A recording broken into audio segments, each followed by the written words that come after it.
अस्सलाम वालेकुम and welcome back to the Pakistan perspective. आज हमारे साथ एक बहुत ही इम्पोर्टेंट गेस्ट मौजूद हैं। आप समझें कि मेरी पॉडकास्ट स्टार्ट करने का मकसद ही ये था कि मैं इन गेस्ट से आपकी इंट्रोडक्शन करवा सकूं और आपकी बात करवा सकूं। हम ever since I grew up हम लोग कैपिटलिज्म, कम्युनिज्म और ये सारी वर्ल्ड व्यूज के बारे में सुनते आए हैं। लेकिन by the time by the time we grew up and I think most of you grew up, तब तक कम्युनिज्म खत्म हो चुका था इन ऑल एसेंस।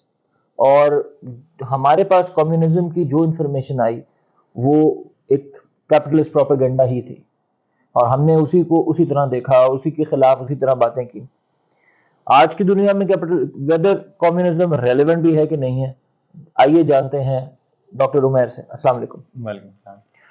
डॉक्टर साहब। सबसे पहले अपना थोड़ा सा हमें इंट्रोडक्शन दीजिए कि where did you grow up, और आपकी अर्ली स्कूलिंग कहाँ की थी, अर्ली लाइफ कहाँ थी, और अभी आप क्या कर रहे हैं। मेरा नाम डॉक्टर उमैर यूनुस है। मैं सियालकोट से हूँ और मेरी अर्ली स्कूलिंग वहीं किया है। मैट्रिक मैंने गवर्नमेंट स्कूल से किया है और उसके बाद एफएससी गवर्नमेंट कॉलेज लाहौर किया है और उसके बाद से एमबीबीएस अल्लामा इकबाल मेडिकल कॉलेज से किया है और उसके बाद सियालकोट में कुछ अर्सा काम किया और अभी जिना हॉस्पिटल में थर्ड ईयर रेजिडेंट हूँ, एफसीपीएस साइकेट्री में कर रहा हूँ। तो और यहीं पे लाहौर में ही रहाइश है। मैं तकरीबन पिछले 10-12 साल से लाहौर में ही हूँ। कह सकते हैं कि अब आप तो लाहौरी हो गए हाँ, हैं, तकरीबन काफी आधा अरसा हो लाहौर। गया आपको। आपने आपने गवर्नमेंट कॉलेज से किया? जी, गवर्नमेंट एफएससी। कॉलेज का एक्सपीरियंस कैसा रहा आपका? उस टाइम पे एफएससी थी प्री मेडिकल, तो उसमें एक प्रेशर होता है कि आपने मार्क्स लेने हैं, नंबर लेने हैं और आपने उसके लिए एकेडमी पढ़नी है और लिखाई अच्छी होनी चाहिए, ये वो चीज़ें इस तरह की। तो उस वक्त पे मैं नंबर्स वगैरह पे ज़्यादा फोकस नहीं कर रहा था, मैं जीसी की लाइब्रेरी में बैठा रहता था। तो उसके बाद फिर जो 1 साल मैंने रिपीट किया और उसके बाद दोबारा एडमिशन हुआ, तो मार्क्स इम्प्रूव किए थे 1 साल। अच्छा, तो कहा जाता है कि जीसी में एडमिशन लेना बहुत मुश्किल होता है, तो is that the case? GC में या कुछ एडमिशन नहीं मिला? मैट्रिक में मेरे 92 पॉइंट समथिंग थे मार्क्स, अच्छा, तो माशाल्लाह। इस मेरिट पे जो इजीली एडमिशन मिल जाता है। और लेकिन ये है कि ये मेरिट जो नंबर गेम है उसमें उसकी जो एक उसमें यही होता है कि रट्टा लगा रहे हैं स्टूडेंट्स और अपनी लिखाई अच्छी कर रहे हैं, neat and clean paper solve कर रहे हैं और कम टाइम के अंदर ज़्यादा लिख रहे हैं। तो इस तरह की चीज़ें प्रमोट की जा रही होती है नंबर सिस्टम के वो जरिए। जो एक जोक भी चलता था कि हाँ, वो नाप के नाप के नंबर नाप देते के हैं, वो नंबर बिल्कुल देते हैं, नाप के दैट्स नंबर ट्रू। मिलते हैं। तो अच्छा। इतने पेज एक्स्ट्रा लिए उसने जी जी एग्जाम जी में बैठे जी हुए, जी तो जी। वो ये होती है। वाह वाह, क्या बात है, इतने पेज एक्स्ट्रा लिए हैं। तो अच्छा, ये उसके बाद आपने अल्लामा इकबाल मेडिकल कॉलेज से जी, आपने उसके बाद ज्वाइन किया? 2011 में अल्लामा इकबाल मेडिकल कॉलेज में एमबीबीएस किया और हाउस जॉब भी 2017 में यहीं जिना हॉस्पिटल से किया। अच्छा अच्छा। और उसके बाद सियालकोट में काम किया है तकरीबन 2 ढाई साल और फिर जिना में वापस आया हूँ एफसीपीएस सेक्रेटरी के लिए। अच्छा अच्छा। तो आपका, विदाउट फर्दर अडू, आपका कम्युनिज्म से इंट्रोडक्शन कैसे हुआ? आप how did you get into this? Communism से जो इंट्रोडक्शन था कॉलेज लाइफ में हुआ अल्लामा इकबाल मेडिकल कॉलेज में तकरीबन 2-3 साल के बाद। तो उस दौरान में मेरी आदत थी शुरू से अखबार वगैरह पढ़ने की, तो ख़बरों के साथ इन टच रहता था, करंट अफेयर्स और कुछ इकोनॉमिक्स पढ़ने का शौक था मुझे, मैट्रिक के दौर से ही था, 2008-9 से। तो थोड़ा बहुत उसको पढ़ता रहता था। कुछ हमारी बिजनेस फैमिली है, तो थोड़ी बहुत बिजनेस प्रैक्टिसेस के अराउंड नो हाउ थी। तो उसके लिए उस दौरान में तो मेरा इंट्रोडक्शन नहीं था, 2013-14 तक भी इंट्रोडक्शन नहीं था। तो उस वक्त पे थोड़ा बहुत इंट्रोडक्शन शुरू हुआ और मैंने कार्ल मार्क्स की जो कुछ इब्तदाई तहरीरें पढ़ी, तो उसने मुझे बहुत मुतासर किया। उस वक्त पे जो उसकी इंग्लिश थी वो मेरे लिए काफ़ी मुश्किल थी, तो उसको समझना मुश्किल होता था। तो लेकिन जो पॉलिटिकल इकोनॉमी में फिर वहाँ से शौक डेवलप हुआ।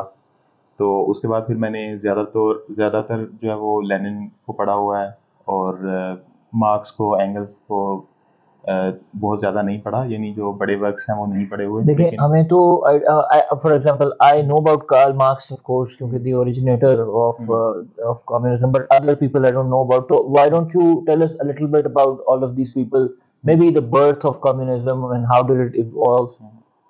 सो if you start from the birth of communism, तो आई वुड से कि जो आइडिया था to have a classless society, to have a moneyless society जिसके अंदर सब इक्वल्स हों और एक्सप्लॉयटेशन ना हो, तो ये आइडिया बहुत पुराना है। तो इसको हम ट्रेस बैक कर सकते हैं जो रिलीजियस मूवमेंट्स थी उसके अंदर, और ईरान के अंदर इस तरह की मूवमेंट्स थी, मिडल ईस्ट में थी, और उससे पहले हमें यूरोपियन हिस्ट्री में स्पार्टिकस का कैरेक्टर मिलता है, तो जो स्लेव रिबेलियंस थी। तो लेकिन जो मॉडर्न कम्युनिज्म का आइडिया था जिसको कार्ल मार्क्स ने डेवलप किया, और कार्ल मार्क्स की वजह से और उसके साथ वो एसोसिएट हो गया मार्क्सिज्म के नाम से।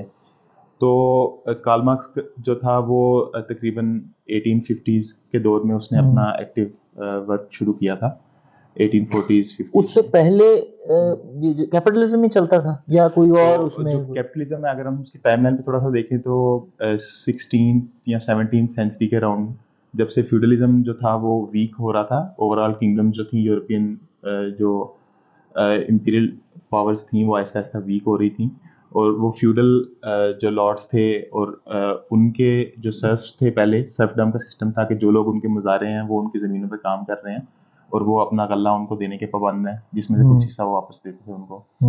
तो ये निज़ाम आहिस्ता आहिस्ता वीक हो रहा था, क्योंकि कुछ हैंडीक्राफ्ट्समैन और जो एक मिडिल क्लास बन रही थी उस दौर में, जिसके लिए फ्रेंच वर्ड बुर्जुआजी जो इस्तेमाल होता है, और ये तबका था जो कि उन सर्फडम से निकला, उन फ्यूडल लॉर्ड्स के असर से, कंट्रोल से निकल के इन्होंने दूसरे शहरों में जाके अपनी दस्तकारियाँ, छोटे मोटे कारोबार, अपनी स्किल्स को बेचना, और फ्री मार्केट का जो कॉन्सेप्ट था कि लेबर जो है वो आप अपनी कहीं भी जाके बेच सकते हैं, आप पाबंद नहीं है कि आपके खास नवाब के, जागीरदार के, वडेरे के। इससे पहले ये होता था इससे कि पहले ये यू वर था bound to work in the place जो दैट यू वर। सर्फडम का फ्यूडल का अच्छा, सिस्टम अच्छा। था, तो उसके अंदर जो जमीन का मालिक होता था वो या फ्यूडल लॉर्ड होता था या किंग मालिक होता था, और बादशाह ने उसको एक ये इख्तियारात तफवीज़ किए होते थे कि वो जो फ्यूडल लॉर्ड है वो इस इलाके को कंट्रोल करेगा। कि पाकिस्तान में कुछ इलाकों में अब यही होता है, इस तरह होता है, कहते हैं पाकिस्तान में इंटीरियर बिल्कुल से। है, और अभी बॉन्डेड स्लेवरी भी है, जिसकी एक बहुत एवरीडे एग्जांपल ईंटों के भट्टों पे है जी, जी, जी। कि लोग नस्ल दर नस्ल काम कर रहे जी, होते जी, हैं जी। बॉन्डेड स्लेवरी में। तो जी, जी। वो चीज़ चल रही है। तो उस वक्त में जो कैपिटलिस्ट रेवोल्यूशंस आए थे 1700s में, 1800s में, तो उससे यूरोप के अंदर बहुत तेज़ी के साथ जो पुरानी फ्यूडल रियासतें थीं, जो किंग्स थे, वो आहिस्ता आहिस्ता ख़त्म हुए, डेमोक्रेसी का, लिबरलिज्म का और कैपिटलिज्म का एक अरूज शुरू हुआ, जिसके अंदर मैसिव इंडस्ट्रियलाइजेशन हुई। और उस दौर में बरतानिया ने और इसके अलावा भी कुछ दूसरी ताकतों ने काफ़ी बड़े लेवल पे कॉलोनियलिज्म और अपनी ये जो एम्पायर्स। इंडस्ट्रियल रेवोल्यूशन है ये उसी के जी अराउंड बिल्कुल, जो जो जैसे ही इंडस्ट्री डेवलप हुई है, तो इंडस्ट्री डेवलप होने के साथ ही जो सरप्लस कैपिटल है वो इतना ज़्यादा जनरेट हुआ कि उसकी कंसंट्रेशन हुई और मोनोपलीज जो हमें नज़र आती हैं। तो बेसिकली इंडस्ट्रियल रेवोल्यूशन के साथ डेवलपमेंट भी हुई है इंडस्ट्री की, ह्यूमैनिटी की प्रोग्रेस भी हुई है, साइंस भी उसी दौर में, मॉडर्न साइंस परवान चढ़ी है बहुत ज़्यादा तेज़ी के साथ। जी, जी। और ये प्रोसेस हम कह सकते हैं कि ये प्रिंटिंग प्रेस के आने से और उस दौर से शुरू हो चुका था तकरीबन। अच्छा, coming back to Karl Marx and his teachings, what did he say, and how did the people react, and what was the main message? So Karl Marx का जो मेन मैसेज था वो ये था कि उससे पहले कुछ सोशलिस्ट थे, जो कम्युनिस्ट थे, जो कि एक ऐसा कम्यून बनाना चाहते थे, बेसिकली जो वर्ड जहाँ से निकला है कम्यून का। तो कम्यून एक ऐसी कम्युनिटी बनाना चाहते थे जिसके अंदर कोई भी इंसान दूसरे इंसान से ऊपर या नीचे ना हो, और उसके बराबर के लेवल पे हो, और उसका इस्तेसाल ना हो रहा हो, यानी कोई तबकात नहीं हो। ये सुनने में तो बहुत अपीलिंग नजर आता है, मतलब अगर आपने जैसा मुझे बताया तो जाहिर है मैं ये चाहता हूँ कि यार किसी इंसान के साथ बुरा ना हो। आई think most people in the world would want that. तो खैर चलें, उसको हम थोड़ा सा डेवलप करेंगे आइडिया को। तुम मुझे थोड़ा सा बताइए कि आपने कहा कि कार्ल मार्क्स के बाद लेनिन को आपने पढ़ा, तो जी। वो थोड़ा सा तो हमें गाइड करें। कार्ल मार्क्स के साथ जो कार्ल मार्क्स का मेजर वर्क है कैपिटल, जो उसकी किताब है, तो उसमें उसके साथ में फ्रेडरिक एंगल्स का साथ था। वो तकरीबन दोनों काफ़ी लंबा अरसा एक दूसरे के साथ राब्ते में रहे हैं और एक दूसरे को सपोर्ट करते रहे हैं इसमें वर्क में भी। They are both Germans, right? Yes, they both. तो उस दौर में जो हेगल का दौर था, हेगेलियन फिलॉसफी जो थी वो उस दौर में कॉमन प्लेस थी, खासतौर पे जर्मनी में। तो ये लोग लेफ्ट हेगेलियंस थे। हेगेलियंस के अंदर जो एक लेफ्टिस्ट ग्रुप था, तो ये I'm sorry, I'm unfamiliar with the word Hegelians. सो थोड़ा सा गाइड करें। हेगेलियंस जो बेसिकली हेगल था, तो हेगल का जो कॉन्सेप्ट था एब्सोल्यूट स्पिरिट का और डायलेक्टिक्स का जो उसका आइडिया था, तो उसने बेसिकली हमें एक तरह से ये कह सकते हैं कि डायलेक्टिक्स का जो एक बहुत पुराना फिलोसॉफिकल एक एंटरप्राइज थी, उसको उसने दोबारा से जिंदा किया, उसको उसने मॉडर्न फिलोसफी में री इंट्रोड्यूस करवाया। डायलेक्टिकल फिलोसफी जो थी वो उसकी रूट्स जो है वो हमें 2-3 हज़ार साल पहले की तहरीरों में मिलती हैं, इंडियन फिलोसफी में भी, चाइनीज़ फिलोसफी में भी। तो basically it's about a world view जिसके अंदर जो जितने भी इंसान हैं दुनिया में, जितनी भी प्रोडक्टिव फोर्सेस हैं, जो भी मटेरियल बीइंग्स हैं, थिंग्स हैं, और ये जो सारी चीज़ें हैं ये मिलके सोसाइटी को एक ख़ास सिमत में लेके जा रही हैं। तो इस चीज़ को जो इंसानियत एक तरफ जा रही है, सोसाइटी मुआशरा एक साइड को एक ख़ास डायरेक्शन में, एक ख़ास सिमत में जा रहा है, तो इस चीज़ को, इसके डेवलप होने को जो हेगल के अल्फाज में अगर कहा जाए तो हेगल ये कहता है कि जो एब्सोल्यूट स्पिरिट है, जो पूरी दुनिया को एक चीज़ है जो चला रही है, जो एक आइडिया है, तो वो चीज़ ये उसकी मैनिफेस्टेशन है, ये उसका इजहार है जो भी सोसाइटी में हमारे सामने हो रहा है। अच्छा। तो हेगल आइडियलिस्ट था, क्योंकि अच्छा। हेगल जो था उसके वो मटेरियलिस्ट, मार्क्स जो था वो मटेरियलिस्ट था और हेगल आइडियलिस्ट था, अगर हम ब्रॉडली स्पीकिंग। Okay okay. तो हेगल के ख्याल में जो वर्ल्ड स्पिरिट है उसकी मैनिफेस्टेशन में ये सारी चीज़ें हैं। जिस तरह उसने नेपोलियन के बारे में कहा हुआ है कि world spirit on horse back. So Napoleon जो था वो बूर्जुआ रेवोल्यूशंस उस टाइम पे वो कर रहा था, जो नेपोलियन की एरा की वॉर्स थी, तो उनके जरिए पुरानी फ्यूडल जो लॉर्डशिप्स थी वो ख़त्म हो रही थी, और वहाँ पे जो लिबरल वैल्यूज़ और डेमोक्रेसी और इस तरह की चीज़ें, ये चीज़ें प्रमोट हो रही थी, और ये चीज़ें सोसाइटी में Aahista Aahista over multiple decades आ रही थी। तो इसके साथ ही साथ इंडस्ट्रियलाइजेशन हो रही थी, और ये आइडिया कि एक मजदूर जो लेबरर है वो अपनी लेबर कहीं पे भी जाके बेच सकता है, एक फ्री मार्केट है और फ्री कंपटीशन है, सारे बिजनेसेस एक दूसरे से compete करेंगे और एक फ्री कंपटीशन है, जो बेहतर होगा वो जीत जाएगा। तो इस तरह से था। That's capitalism. जी, दैट्स जी जी। तो उस दौर में जो मार्क्स ने हेगल के आइडिया से जो एक इस चीज़ को अखज़ किया, जो डायलेक्टिकल कॉन्सेप्ट्स को, और उसको मटेरियलिज्म के साथ जोड़ के, तो डायलेक्टिकल मटेरियलिज्म का जो मार्क्स की फिलॉसफी है उसको अगर हम दो अल्फाज में बयान करें तो वो डायलेक्टिकल मटेरियलिज्म है। तो मार्क्स जो है वो मैटर को आइडिया के ऊपर वो प्रेसिडेंस देता है कि मैटर जो है वो इट सेल्फ एग्जिस्ट करता है और आइडिया उसका मोहताज है।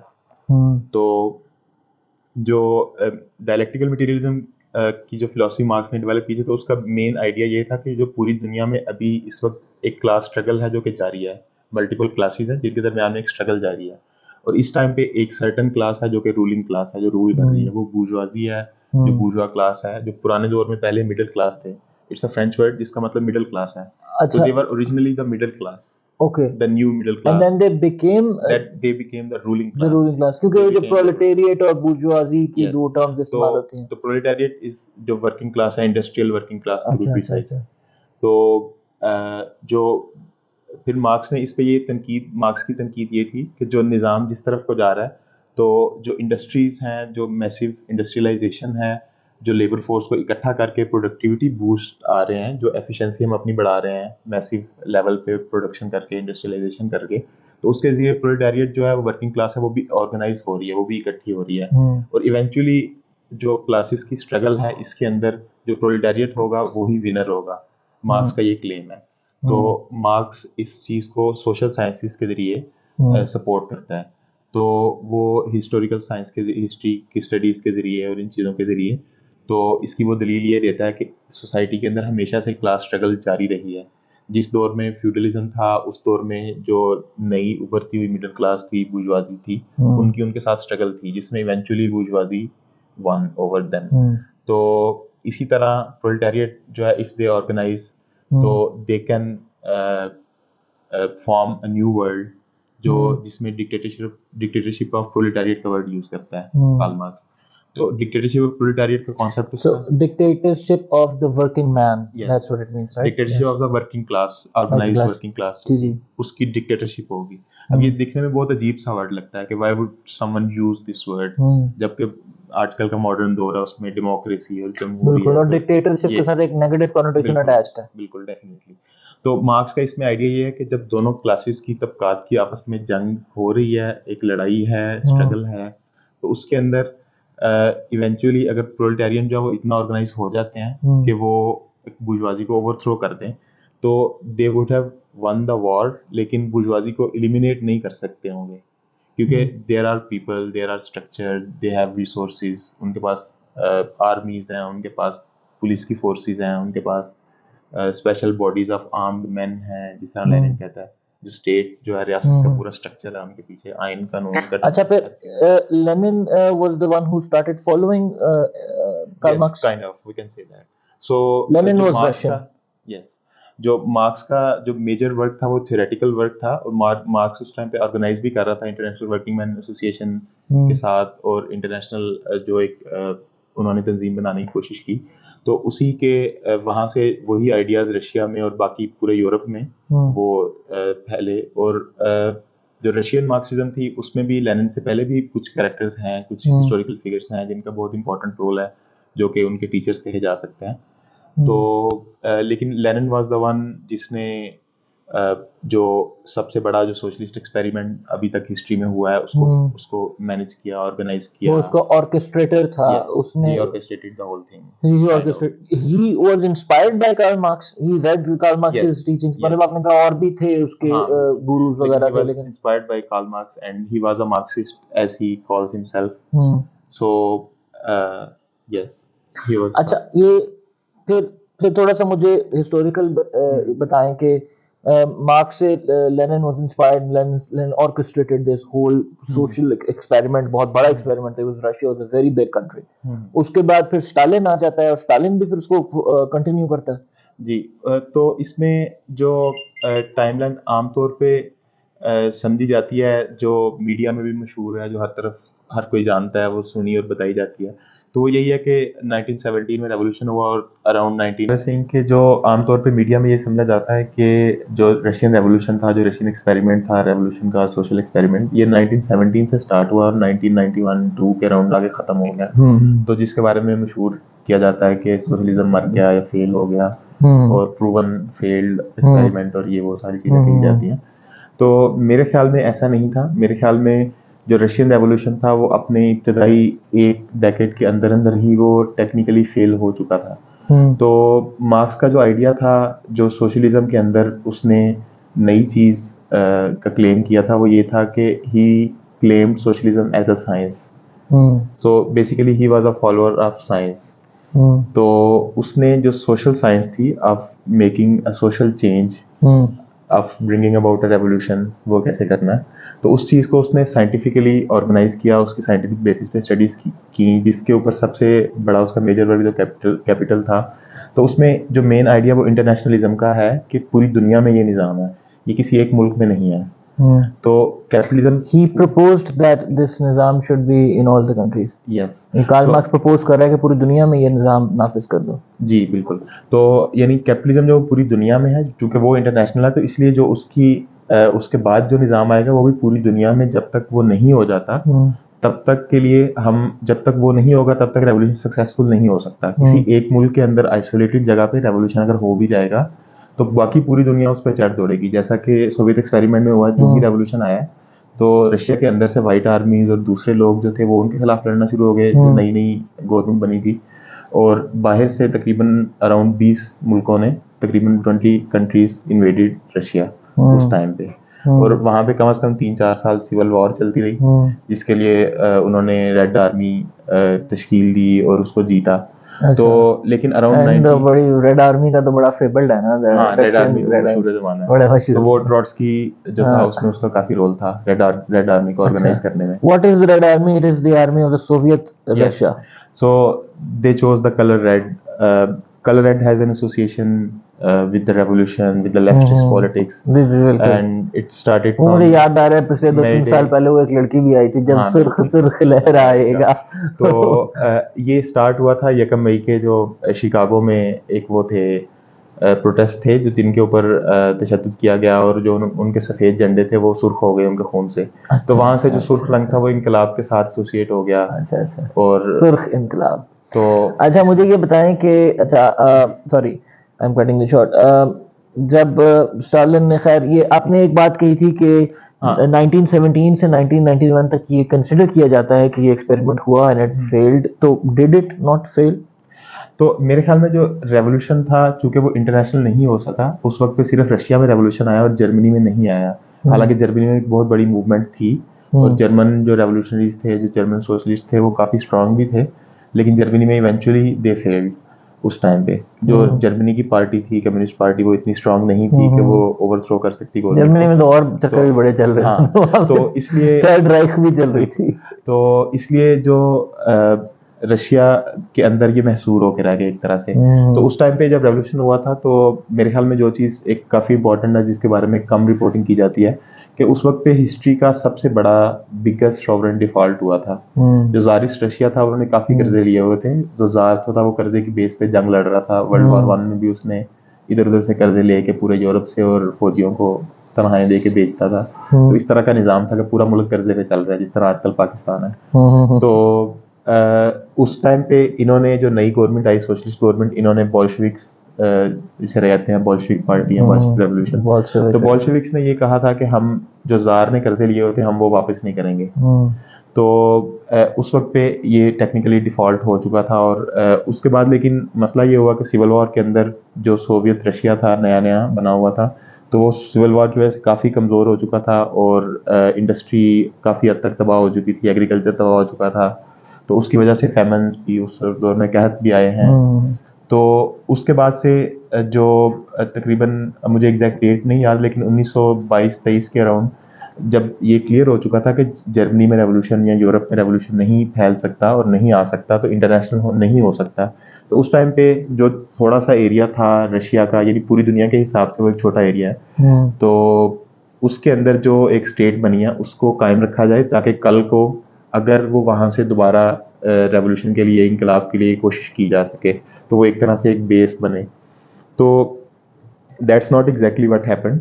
तो क्योंकि वो एक डिजेनरेटेड वर्कर स्टेट थी, जिसके अंदर सोवियत यूनियन कहते हैं। तो सोवियत बेसिकली जो वर्कर्स की कमेटी है, जो लोकल गली मोहल्ले के लेवल पे, फैक्ट्री के, दफ्तर के, स्कूल के, अस्पताल के लेवल पे जो वर्कर्स काम कर रहे हैं, सारे वर्कर्स, तो उनकी कमेटी जो होंगी, उनकी एक ग्रुप होगा जो कि उस एरिया के सारी चीज़ों को ऑर्गेनाइज करेगा, मैनेज करेगा।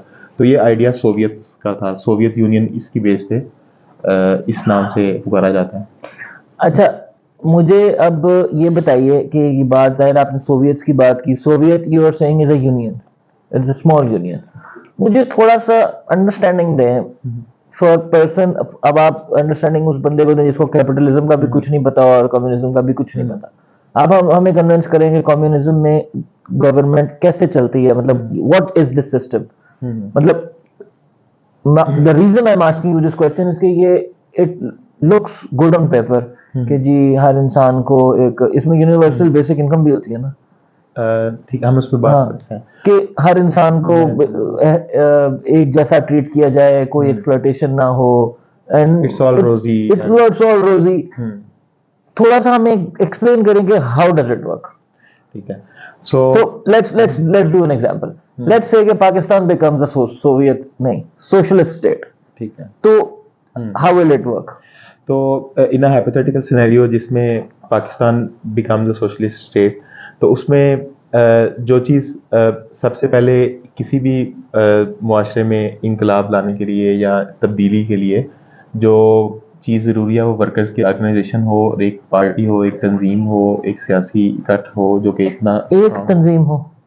तंजीमें तो बहुत सी होंगी, और लेकिन उनमें से इवेंचुअली सिर्फ एक ही तंजीम जो है, कोई एक ऐसी तंजीम जिसको लेनिन जो था वो, और उस दौर में रशियन कॉन्टेक्स्ट में वैनगार्ड पार्टी कहा जाता है, जो आगे लीड कर रही होगी फ्रंट एंड पे, वैनगार्ड। तो बाकी उनके साथ डेफिनेटली छोटी पार्टीज और दूसरे इंडिपेंडेंट रोल्स में काम करने वाले लोग और बहुत सारी सिंपथाइजर्स भी होंगे, क्योंकि ये इसके अंदर इवेंचुअली पूरी की पूरी आवाम जो है, जो वर्किंग क्लास है, जो 90% ऑफ द ह्यूमैनिटी है, उसकी, उन सब की शमूलियत ज़रूरी है।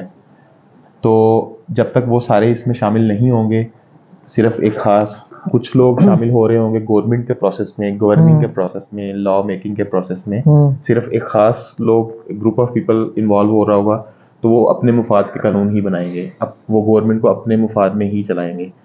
तो इसके लिए ज़रूरी है कि जो अभी लीगल स्ट्रक्चर्स हैं जो बुर्जुआ गवर्नमेंट के होते हैं, जिसके अंदर आइन कानून 1973 का let's say I am sorry, मुझे ये बताइए, मैं इसको एक मिसाल से समझना चाह रहा हूँ ताकि हमारी अंडरस्टैंडिंग में थोड़ा सा ठीक इसमें है, इजाफा हो। ठीक है, लेट्स से पाकिस्तान के नहीं, हम लाहौर की बात करते हैं। ठीक है।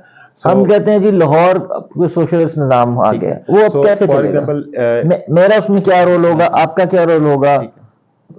थोड़ा सा गाइड करें। इसमें हम जो एक आइडियल है हम उससे कंट्रास्ट कर लेते हैं, जो करंट सोसाइटी है, जो कैपिटलिस्ट सोसाइटी है, जो कैपिटलिज्म चल रहा है, और जो कम्युनिस्ट आइडियल्स हैं कि हमने ये बनाना है, ये होना चाहिए।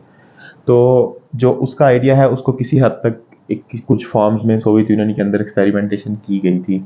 तो कुछ एग्जांपल मैं वहाँ से दूंगा और कुछ जो है वो चीज़ें साथ में होंगी।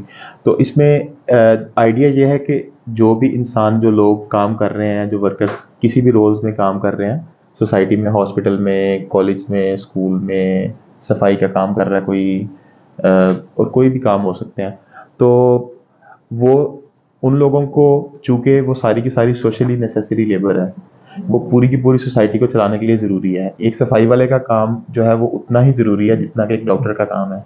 अब सुनने में ये बहुत अजीब बात लगती है, लेकिन अगर सफाई वाला जो है, वो स्वीपर जो है वो सफाई नहीं करेगा तो डॉक्टर ऑपरेशन नहीं कर सकता, वो उस कमरे में बैठ भी नहीं सकता। तो इसी तरह अगर किसानों के अंदर खेतों के अंदर किसान काम नहीं करेंगे तो जो कोई भी इंसान खाना नहीं खा सकता, क्योंकि ये सारी की सारी चीज़ें सोशली नेसेसरी लेबर है, और इसमें हर कोई अब एक एक रोल के अंदर है, किसी का कोई रोल है, किसी का कोई रोल है। तो जो लोग वर्क कर रहे हैं, जो वर्कर्स हैं, every one of them has a role, और वो आपस में जो सोशल इंटरेक्शन है उनका उन्हीं रोल्स के अंदर होता है।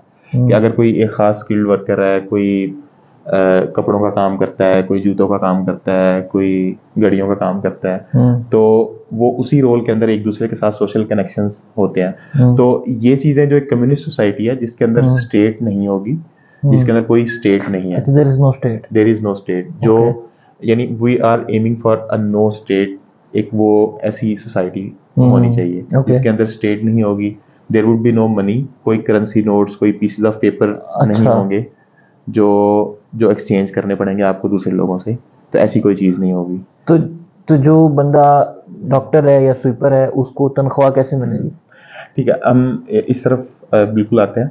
तो अब इसमें जो सोसाइटी, पहले से बात कर लेते हैं कि सोसाइटी एक्चुअली वर्क कैसे करेगी। जी बिल्कुल, प्लीज। तो सोसाइटी में अब जिस तरह जो जॉब्स परफॉर्म हो रही हैं वो उसी तरह ही परफॉर्म होती रहेंगी। स्टार्ट में जब एक रेवोल्यूशन हो गया, एक हॉस्पिटल है और हॉस्पिटल में एक स्वीपर करता रहेगा, डॉक्टर रहेगा, नर्स रहेगी, वो सिस्टम चलता रहेगा। उसके अंदर जो तब्दीली आएगी, जो सोवियत का कॉन्सेप्ट है कि एक वर्कर्स कमेटी हो, उनके कंट्रोल में दिया जाए वो इदारा। तो मिसाल ले लेते हैं हम कि मेयो हॉस्पिटल है, तो मेयो हॉस्पिटल के अंदर जितने भी डॉक्टर्स, नर्सिस, पैरामेडिकल स्टाफ और हर तरह का जो अमला है, जितना भी अमला है जो उस पूरे हॉस्पिटल को चला रहा है, उस पूरी एंटरप्राइज को जो हेल्प प्रोवाइड कर रही है, तो उसको जो भी चला रहे हैं उन सब के रिप्रेजेंटेटिव की कमेटी एक बनेगी, और वो हॉस्पिटल को चलाएगी, बजाय कि मेडिकल सुपरिटेंडेंट जो सेक्रेटरीट से तैनात होता है, वो ऊपर से ऑर्डर लेता है और वो बताता है कि आज जो है ना टाइलें नहीं लगवा दो, हालांकि हॉस्पिटल में टीके नहीं है, दवाइयां नहीं है, बुनियादी चीजें नहीं है, लेकिन वो रंग रोगन करने में तवज्जो होती है उनकी। तो उसकी बजाय जो वर्कर्स की कमेटी होगी, जो वर्कर्स की एक कंट्रोल में होगा, तो वर्कर्स ये देखेंगे कि एक जो पैथोलॉजी लैब में काम कर रहा है वो ये बताएगा सीबीसी वायल नहीं है, तो उस वजह से टेस्ट नहीं हो रहे खून के, तो ये प्रोवाइड की जाए, ये ज्यादा इम्पोर्टेंट है, ये हमारी प्रायोरिटी है। या वर्कर्स के हालात, just so I understand, nurses की अलग कम्युनिटी बनेगी और डॉक्टर्स की अलग बनेगी, या एक ही वो हॉस्पिटल के सारे लोग? क्योंकि सारे लोग काम कर रहे हैं, तो हर ग्रुप से एक एक नुमाइंदा होगा जो कि रिकॉलेबल एट एनी मोमेंट होगा। वो इस तरह नहीं है कि जिस तरह हमने एमएनए सेलेक्ट करके भेज दिया, 5 साल वो वहां पे बैठा हुआ है, वो हमारी सियासत के फैसले कर रहा है, ऐसे नहीं हो सकता। जो नुमाइंदा होगा वो किसी भी टाइम पे रिकॉल किया जा सकता है, वर्कर्स उसको वापस बुला सकते हैं। कौन रिकॉल करेगा उसको? वर्कर्स जो है वो उसको वापस बुला सकते हैं, यानी जो वर्कर्स का एक ग्रुप है, एक कमेटी कह लें उसको, मतलब डॉक्टर्स का एक ग्रुप है, जिसने नर्सेस डॉक्टर्स का एक ग्रुप है, उसने एक डॉक्टर नुमाइंदा बनाया है और इसी तरह मैनेजमेंट कमेटी में भेज दिया, नर्सेस के ग्रुप ने नर्स वाला भेज दिया, पैथोलॉजी के ग्रुप ने, बिल्कुल पैरामेडिकल स्टाफ का भी, और इसी तरह उसके अंदर तो ये जो लोग हैं जिन्होंने हॉस्पिटल में काम करना होता है। इसी तरह फैक्ट्री के अंदर एक मिसाल ले लेते हैं, जो फैक्ट्री है एक, तो उसके अंदर जितने भी वर्कर्स हैं, जो फैक्ट्री का कंट्रोल है वो कैपिटलिस्ट जो ओनर है उसके हाथ में होने की बजाय वर्कर्स के कंट्रोल में होगा। I understand.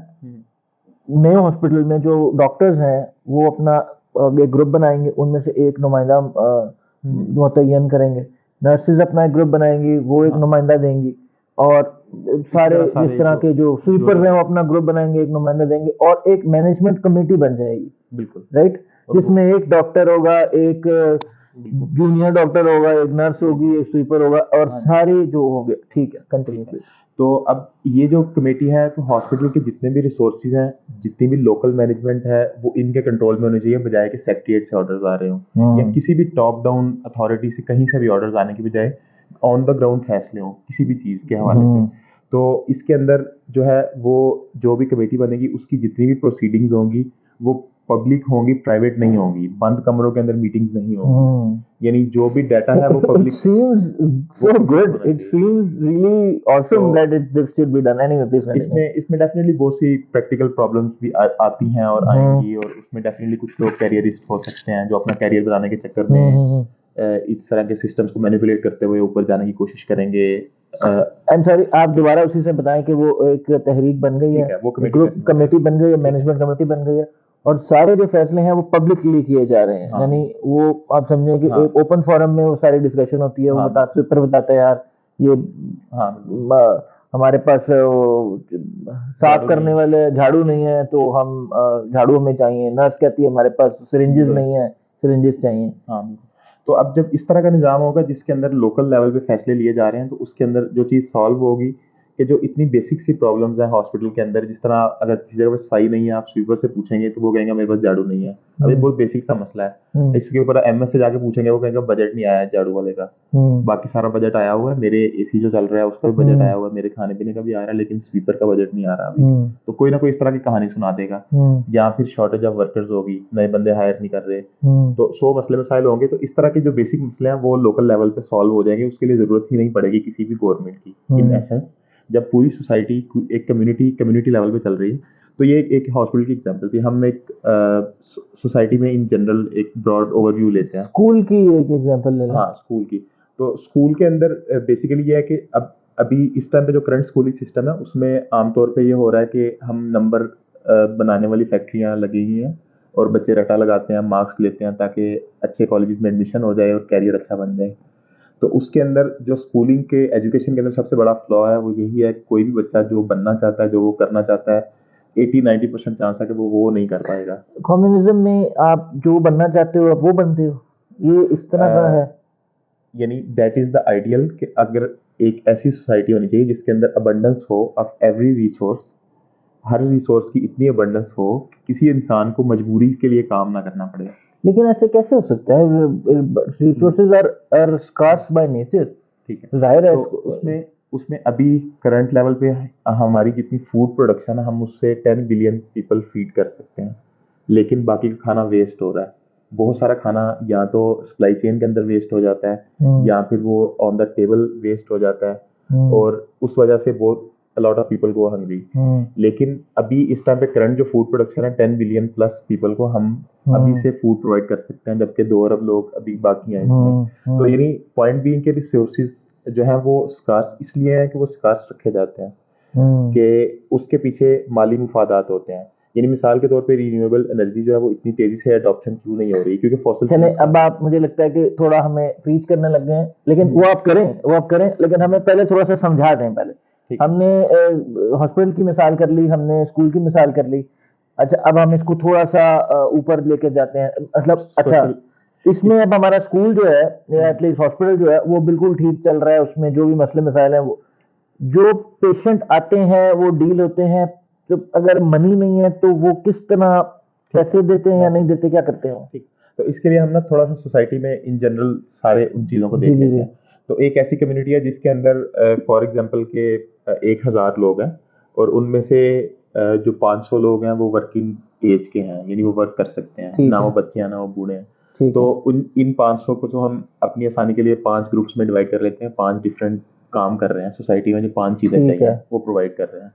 100 उसमें से नर्सेज हैं, 100 डॉक्टर्स हैं, 100 टीचर्स हैं, इंजीनियर्स हैं। ठीक है। तो ये टोटल 500 लोग हैं जो कि सोसाइटी को चला रहे हैं। ठीक है। तो एक तो बेसिक चीज हमने ये देखनी है कि इन 500 ने बाकी जो 500 है उनका भी बोझ उठाना है। तो एक चीज तो ये है, तो इन लोगों को उतना काम करना पड़ेगा जिससे 1000 लोग चल जाएं। सोशलिज्म ये कहता है कि आपने लोगों का काम करना है, ऐसे हाँ, 500 इसमें लोगों ने बाकी इसमें जो लोगों का काम करना है। एक फ्रेज यूज होती है, from each according to his abilities to hmm each according to his needs. तो हम्म। इसका मतलब ये फ्रॉम है, each according according to to his his abilities abilities to to each according each to his event. Needs. अच्छा, वाह, तो very good, abilities से मुराद ये है कि अगर वेरी गुड। जो कुछ बच्चे हैं जो कि टीचिंग करना चाहते हैं, हम्म लेकिन उनके घर वाले बताते हैं कि बेटा डॉक्टर बनो, टीचिंग हम्म में कोई स्कोप नहीं है, तो हम्म उन्हें डॉक्टर बनना पड़ता है मजबूरी में, क्योंकि हम्म एक बच्चा होता है वो इंडिपेंडेंट डिसीजन नहीं ले सकता। हम्म तो जब एक फाइनेंशियल इम्पेरिट वो नहीं होगा, जरूरी नहीं होगा फाइनेंशियली हम्म आपकी सर्वाइवल के लिए, तो लोग वही काम करेंगे जो वो करना चाह रहे हैं, जो वो करना हम्म चाहते हैं, तो उसके अंदर वो ज्यादा एक्सेल करेंगे। तो हम्म आमतौर पर जो हमें ये लगता है ना, प्रॉफिट मोटिव खत्म हो जाएगा तो काम करने की मोटिवेशन ही खत्म हो जाएगी, ऐसा नहीं होगा। हम्म। बल्कि उसके उलट होगा कि जब आपको पैसे के लिए काम नहीं करना पड़ेगा, फिर आप सिर्फ वही काम करना चाहेंगे जो आपका वाकई दिल कर रहा है, क्योंकि आपको पैसे की ना जरूरत है, ना पैसा कहीं पे इस्तेमाल हो सकता है, ना ही वो कहीं पे यूज होना है, ना वो कहीं से अच्छा, आना है। इस पे हम आएंगे थोड़ी देर बाद, लेकिन वो जो आपने एक सिनारियो बनाया था कि हाँ, 1000 लोग हैं, 500 तो अब लोग, जो हाँ, जो उसको ठीक है, तो कंटिन्यू अब करें। उसमें जो 500 लोग हैं वो उनकी उनकी मिसाल के तौर पे उनकी हर हर किसी की ज़रूरियात हैं, हर किसी को हेल्थ केयर चाहिए, एजुकेशन हम्म। चाहिए, खाना पीना चाहिए, रहाइश चाहिए, ट्रांसपोर्ट चाहिए, ये सारी बेसिक फैसिलिटीज़ चाहिए। जी जी। तो वो सारे लोग आपस में वो एक सोशल रोल्स के अंदर है, जिसके अंदर जिसको जो चीज़ पसंद है वो चीज़ वो कर रहा है, ठीक है। और जो अगर किसी सोसाइटी अगर सोसाइटी के किसी एक सेक्शन के अंदर हमें वर्कर्स की ज़रूरत है, फॉर एग्जांपल कुछ ऐसे शोबे हैं अभी करंट इंडस्ट्री में, जिस तरह माइनिंग है, कोल माइनिंग है, तो hmm nobody wants to work in coal mines. Hmm तो सोवियत यूनियन में क्या होता था कि जो कोल माइन के अंदर जो वर्कर्स ऑलरेडी काम कर रहे थे, उनको हफ्ते में सिर्फ 3 दिन काम करना पड़ता था, तो दे हैड 4 days ऑफ, तो 3 डे का वर्क वीक था। तो ये बहुत बड़ा लालच था। या कुछ जगह पे 6 महीने काम और 6 महीने छुट्टी होती थी। तो उसमें अगर if somebody wants 6 months of, तो उसके लिए फिर ये है कि वो एक जरूरी है वो चीज़ वो करे। तो इसी तरह फॉर एग्जाम्पल हमारे पाकिस्तानी सोसाइटी में डॉक्टर्स कम है, तो एक सोशलिस्ट गवर्नमेंट आती है कल को जो कि डॉक्टर्स की तादाद बढ़ाना चाहती है, तो उसका एक ही तरीका है कि हम नए पब्लिक मेडिकल कॉलेजेस खोलें जिसमें फ्री ऑफ कॉस्ट हम एजुकेशन दें और हम डॉक्टर्स की तादाद को आबादी के लिहाज से बराबर करें। तो अब जब सोसाइटी की basically this is about planning, तो थोड़ा सा हम बात थोड़ी सी डिफरेंट साइड पे जा रही है, मुझे मिसाल उसी मिसाल पे रहें। ठीक है, 500 लोग हैं, ठीक है, 1000 लोग हैं, 500 लोग काम वर्किंग करते क्लास, हैं, 10 उसमें 5 ग्रुप्स हैं, उन्होंने हाँ 1000 का बोझ उठाना है, बिल्कुल। और वो 5-5 अपने काम कर रहे हैं, ठीक है, कर रहे हैं। अब तो उनको अब उसमें जब वो बेसिकली काम कर रहे हैं और जो जिन सोशल रोल्स के अंदर वो हैं, तो बेसिकली जो सोसाइटी है सारी की सारी बजाय फ्री मार्केट होने के बजाय वो मार्केट फोर्सेस के रहमो करम पे हर चीज़ हो, उसको उस सारी की सारी चीज़ को प्लान किया जा सकता है, क्योंकि that is what science tells us, we have to plan everything. अगर हम उसको तरीके से करना चाह रहे हैं तो हमें उसको प्लान करके करना है। तो इसमें प्लान्स के अंदर जो है ना, एक चीज़ आपने सुनी होगी, 5 ईयर प्लान्स सोवियत यूनियन में स्टार्ट हुए थे, जिसके अंदर वो सोसाइटी को इकोनॉमी को डेवलप कर रहे थे, तो उन्होंने 5 ईयर प्लानिंग कर रहे थे, उसके अकॉर्डिंग जिन सेक्टर्स की इंडस्ट्री की ज़रूरत थी उन्होंने वो चीज़ें बनाई और उस तरफ को इंसेंटिव ज़्यादा रखे वर्कर्स के लिए, ताकि वर्कर्स उस तरफ को डायरेक्ट हों और वर्कर्स उस तरफ को जाएं। तो बेसिकली सोसाइटी को हम इस तरह से डिज़ाइन कर सकते हैं कि बजाय इसके कि एक शोबे के अंदर लोग जो हैं वो ज़रूरत से भी ज़्यादा हों और दूसरे शोबे में शॉर्टेज चल रही हो, तो हम इस चीज़ को इस तरह से ऑर्गेनाइज कर सकते हैं। तो जो हम अपनी मिसाल में वापस आते हैं, जो 500 लोग हैं, तो उनको हम इस तरह से ऑर्गेनाइज करेंगे कि पूरी सोसाइटी के सारे काम हो रहे हों। तो उसके लिए हमें अगर एक खास ग्रुप ऑफ पीपल को इंसेंटिव्स देने पड़ते हैं तो वो दिए जा सकते हैं, और वो मॉनेटरी फॉर्म में होना जरूरी नहीं है। उसके अंदर जो है ना वो टाइम ऑफ फ्रॉम वर्क दिया जा सकता है, और ये एक बहुत बड़ा मोटिव हो सकता है। लेकिन इवेंचुअली हम जिस सोसाइटी के लिए एम कर रहे हैं वो कंप्लीट ऑटोमेशन है उसमें, और अबंडेंस है, अबंडेंस ऑफ रिसोर्सेज है। मिसाल के तौर पे कि अभी जिस तरह आपके नॉलेज में होगा, फ्यूजन एनर्जी पे काफ़ी काम हो रहा है, तो आने वाले कुछ सालों में, कुछ दहाइयों में एक्सपेक्टेड है कि हमारे पास फ्यूजन एनर्जी आ जाए, और अगर फ्यूजन रिएक्टर्स आ जाते हैं, बन जाते हैं, उस वजह से हमारा एनर्जी का प्रॉब्लम सॉल्व हो जाता है। तो इवन क्लाइमेट चेंज जैसे मसले भी हल किए जा सकते हैं। हम सारी कार्बन कार्बन जो है वो सिक्वेस्ट्रेट कर सकते हैं, उसको हम स्टोर कर सकते हैं, वाटर को डिसैलिनेट किया जा सकता है, पूरी दुनिया एयर कंडीशन की जा सकती है। There are limitless opportunities. पूरी दुनिया एयर कंडीशन, यानी फ्यूजन की एनर्जी है, हाँ, फ्यूजन की एनर्जी तो उससे उससे कुछ भी पॉसिबल है। तो यानी there is abundance and abundance is achievable. तो जो स्कार्सिटी है वो खत्म करनी है हमने। अच्छा, मुझे ये बात नहीं समझ आ रही कि लोग काम कर क्यों रहे हैं।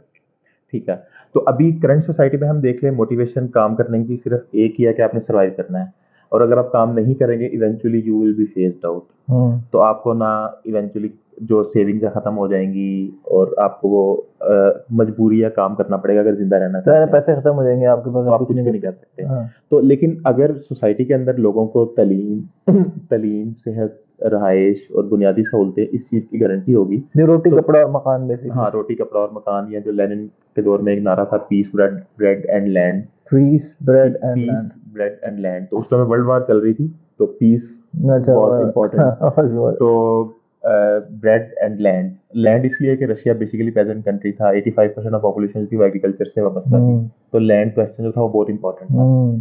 तो अब इसमें कोई काम आजकल के दौर में तो लोग सिर्फ सर्वाइव करने के लिए ही कर रहे हैं, लेकिन जूं हम सर्वाइवल की जो तलवार लटक रही है उसको हम कम करना शुरू करेंगे, तो लोग अपनी मर्जी के शोबों में जाना शुरू होंगे। मुझे बताए ना कि मैं अगर काम ना करूं तो मुझे कौन खाना देगा, मेरे बिजली का बिल कैसे पे होगा, एसी कैसे चलेगा। तो इसमें जो सोवियत यूनियन में था, या जो और एसी अगर चलेगा, अगर एसी नहीं चलेगा तो, और अगर तो एसी के पैसे मैं किसको दूंगा, और एसी की पैसे एनर्जी कहाँ से आएगी, वो पूरा एक सर्कल है जो पूरा चल रहा होता है। तो इसमें जो सोवियत यूनियन में जो चीज होती थी कि आप you can not be unemployed, तो आपने काम करना है, क्योंकि पूरी सोसाइटी में आप रह रहे हैं। तो मैं उन 500 में से जिन्होंने काम करना है। हाँ, तो जो 500 के लोग हैं, 500 में से कोई बंदा बहाना नहीं कर सकता, कोई बंदा ये नहीं कर सकता कि मैं चूंकि बड़ा हो गया हूँ अब मैं काम नहीं करूंगा।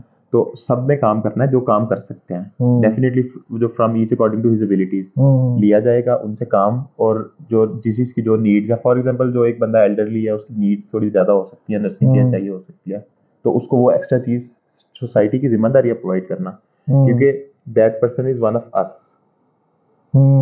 तो सिर्फ इस बेसिक उसकी बुनियाद पे जो पूरी सोसाइटी है, तो उसको इस तरह से ऑर्गेनाइज किया जा सकता है कि that would be for benefit of all and not for the benefit of a few, या सिर्फ एक छोटी सी रूलिंग क्लास। अच्छा ठीक है, लोग जाते हैं अपने कामों पे और फिर आ जाते हैं, उनको कोई पैसे नहीं देते। ठीक है, तो है ना, कोई पैसे नहीं मिलते ना। बिल्कुल, उनको यानी एक जो आइडियल सोसाइटी है उसके अंदर उनको पैसे नहीं मिलते। ठीक है, तो उनकी जरूरियात कहाँ से पूरी होती हैं, यानी उन्होंने खाना खाना है, उन्होंने कपड़े पहनने हैं, उन्होंने ट्रांसपोर्ट यूज करनी है, उनके और इसके अलावा शौक हो सकते हैं, हॉबीज हो सकती हैं, कुछ भी, ट्रैवलिंग, एनीथिंग, उन्होंने जाना है यूरोप घूमने जाना। हाँ बिल्कुल, तो वो डेफिनेटली। अब ये चीज ये है कि अभी जब तक तो ये वाली स्टेज नहीं आई कि जिसके अंदर पैसे का निज़ाम खत्म नहीं होगा, बेशक रेवोल्यूशन कामयाब हो चुका हो, लेकिन पैसे का निज़ाम तो चल रहा होगा। ठीक है, तो पैसे के निज़ाम को एकदम से फेज आउट नहीं कर सकते, यानी जो लीगल टेंडर है, जो हमारे करेंसी नोट्स हैं, इनको रातों रात खत्म नहीं किया जा सकता। तो इस चीज को आहिस्ता आहिस्ता ओवर टाइम ही खत्म होगा। तो आप मुझे आइडियल बताएं, आइडियल सिनेरियो में क्या होगा। तो आइडियल सिनेरियो में ये है कि जो हमारी जरूरियात, मैं अगर यूरोप जाना चाहता हूँ तो मैं कैसे जाऊंगा यूरोप? आप ऐसे जा सकते हैं कि पब्लिक ट्रांसपोर्ट होगी यहाँ से यूरोप तक। It can be in the form of a rail, it can be in the form of a airplane, या कुछ भी हो सकता है। तो public transport free for all. Free यानी फ्री का वर्ड जो है इररेलेवेंट होगा, क्योंकि उसमें nothing is free, nothing is expensive, nothing cost money. तो जो फ्री का कॉन्सेप्ट है वो बिकम्स सुपरफ्लुअस, क्योंकि पैसे है ही नहीं तो फ्री क्या होगा, फ्री कुछ भी नहीं हो सकता। तो बेसिकली जो सोसाइटी है वो जब इस तरह से रीऑर्गेनाइज की जाएगी कि आहिस्ता आहिस्ता उसके अंदर से पैसा, इस चीज को वीड आउट किया जाए। आपको लगता है कि ये निजाम चल सकता है, मतलब it's all golden paper, do you think it can work? जी बिल्कुल, मेरे ख्याल में it can work and it would work eventually. Marx का ये क्लेम है, मार्क्स ये कहता है कि this is something of a historical necessity, कि ये चीज़ हो के रहेगी। उसकी रीज़न ये है कि जब तक ये नहीं होगी तो इसके सारे इंग्रेडिएंट्स मौजूद हैं, यानी क्लास स्ट्रगल भी जारी है, एलीट क्लास जो वर्किंग क्लास का इस्तेसाल कर रही है वो भी जारी है। तो उस वजह से जो मोटिव होगा वर्कर्स के पास हमेशा कि वो ऑर्गेनाइज करें और उस चीज़ पे खुद कब्जा कर लें जिस पे कैपिटलिस्ट कब्जा करके बैठे हैं। तो उस पर हम वो लैंड वाले क्वेश्चन वापस आते हैं कि जो लैंड है, तो बेसिकली अगर हम क्लास सिस्टम को थोड़ा सा डिगिंग करते हैं हिस्ट्री में कि क्लास सिस्टम कहाँ से आया, जो तबकाती निज़ाम है, तबकात कब कहाँ से आए। तो क्योंकि हम एक गैर तबकाती निज़ाम की जदोजहद कर रहे हैं, क्लासलेस सोसाइटी, उसमें कोई क्लासेस नहीं होंगी, तो क्लासेस कोई अमीर नहीं है, कोई गरीब नहीं है। तो क्लासेस के बगैर जो हमें मुआशरा मिलता है वो एग्रीकल्चर से पहले का मिलता है। जब एग्रीकल्चर इजाद नहीं हुआ था अभी तक, एग्रीकल्चर इंसान ने नहीं किया था आज से 10-12 हज़ार साल पहले तक, तो उससे पहले मोस्टली हंटर गैदरर थे या स्मॉल ग्रुप्स में लोग रह रहे थे, और वो कोऑपरेशन में रहते थे, ना कि आजकल की तरह कंपटीशन में। वो हमेशा कोऑपरेट करते थे, छोटे ग्रुप्स होते थे जिन्होंने जानवरों से लड़ना है, जिन्होंने कुदरती आफात से लड़ना है, उन्होंने सर्वाइव करना है दुनिया में, तो दे हैड टू कोऑपरेट। उनके पास कोई ऑप्शन नहीं थी कट थ्रोट कंपटीशन वाली, उसमें कोई भी सर्वाइव ना करता। तो सर्वाइवल हमारा जरूरी, उसके लिए जरूरी है कोऑपरेशन। तो वहां से जब आहिस्ता आहिस्ता एग्रीकल्चर आया, यानी जिसके अंदर इंसान ने अपना खाने का मसला जो है वो किसी हद तक हल कर लिया, कि आपने आपको गंदम का पता लग गया, उसको काश्त कैसे करना है, और साथ में कैटल फार्मिंग शुरू हो गई, और जानवरों का इस्तेमाल ज़राअत में। तो बेसिकली हम जानवरों की जो लेबर है उसको अपने मकसद के लिए इस्तेमाल कर रहे होते हैं। हम उनका गोश्त इस्तेमाल करते हैं, दूध इस्तेमाल करते हैं, उनके जो फिजिकल पावर है उसको इस्तेमाल करते हैं ट्रांसपोर्ट के लिए। तो उस दौर में जब कुछ लोगों के पास जब इंसान के पास पहली दफा सरप्लस गल्ला आया, उससे पहले ये होता था कि हंटर गैदर, ना आपने हंट किया खा लिया, गैदर आप थोड़ा बहुत कर सकते हैं, पेरिशेबल फूड आइटम्स हैं वो बहुत जल्द खत्म हो जाएंगी।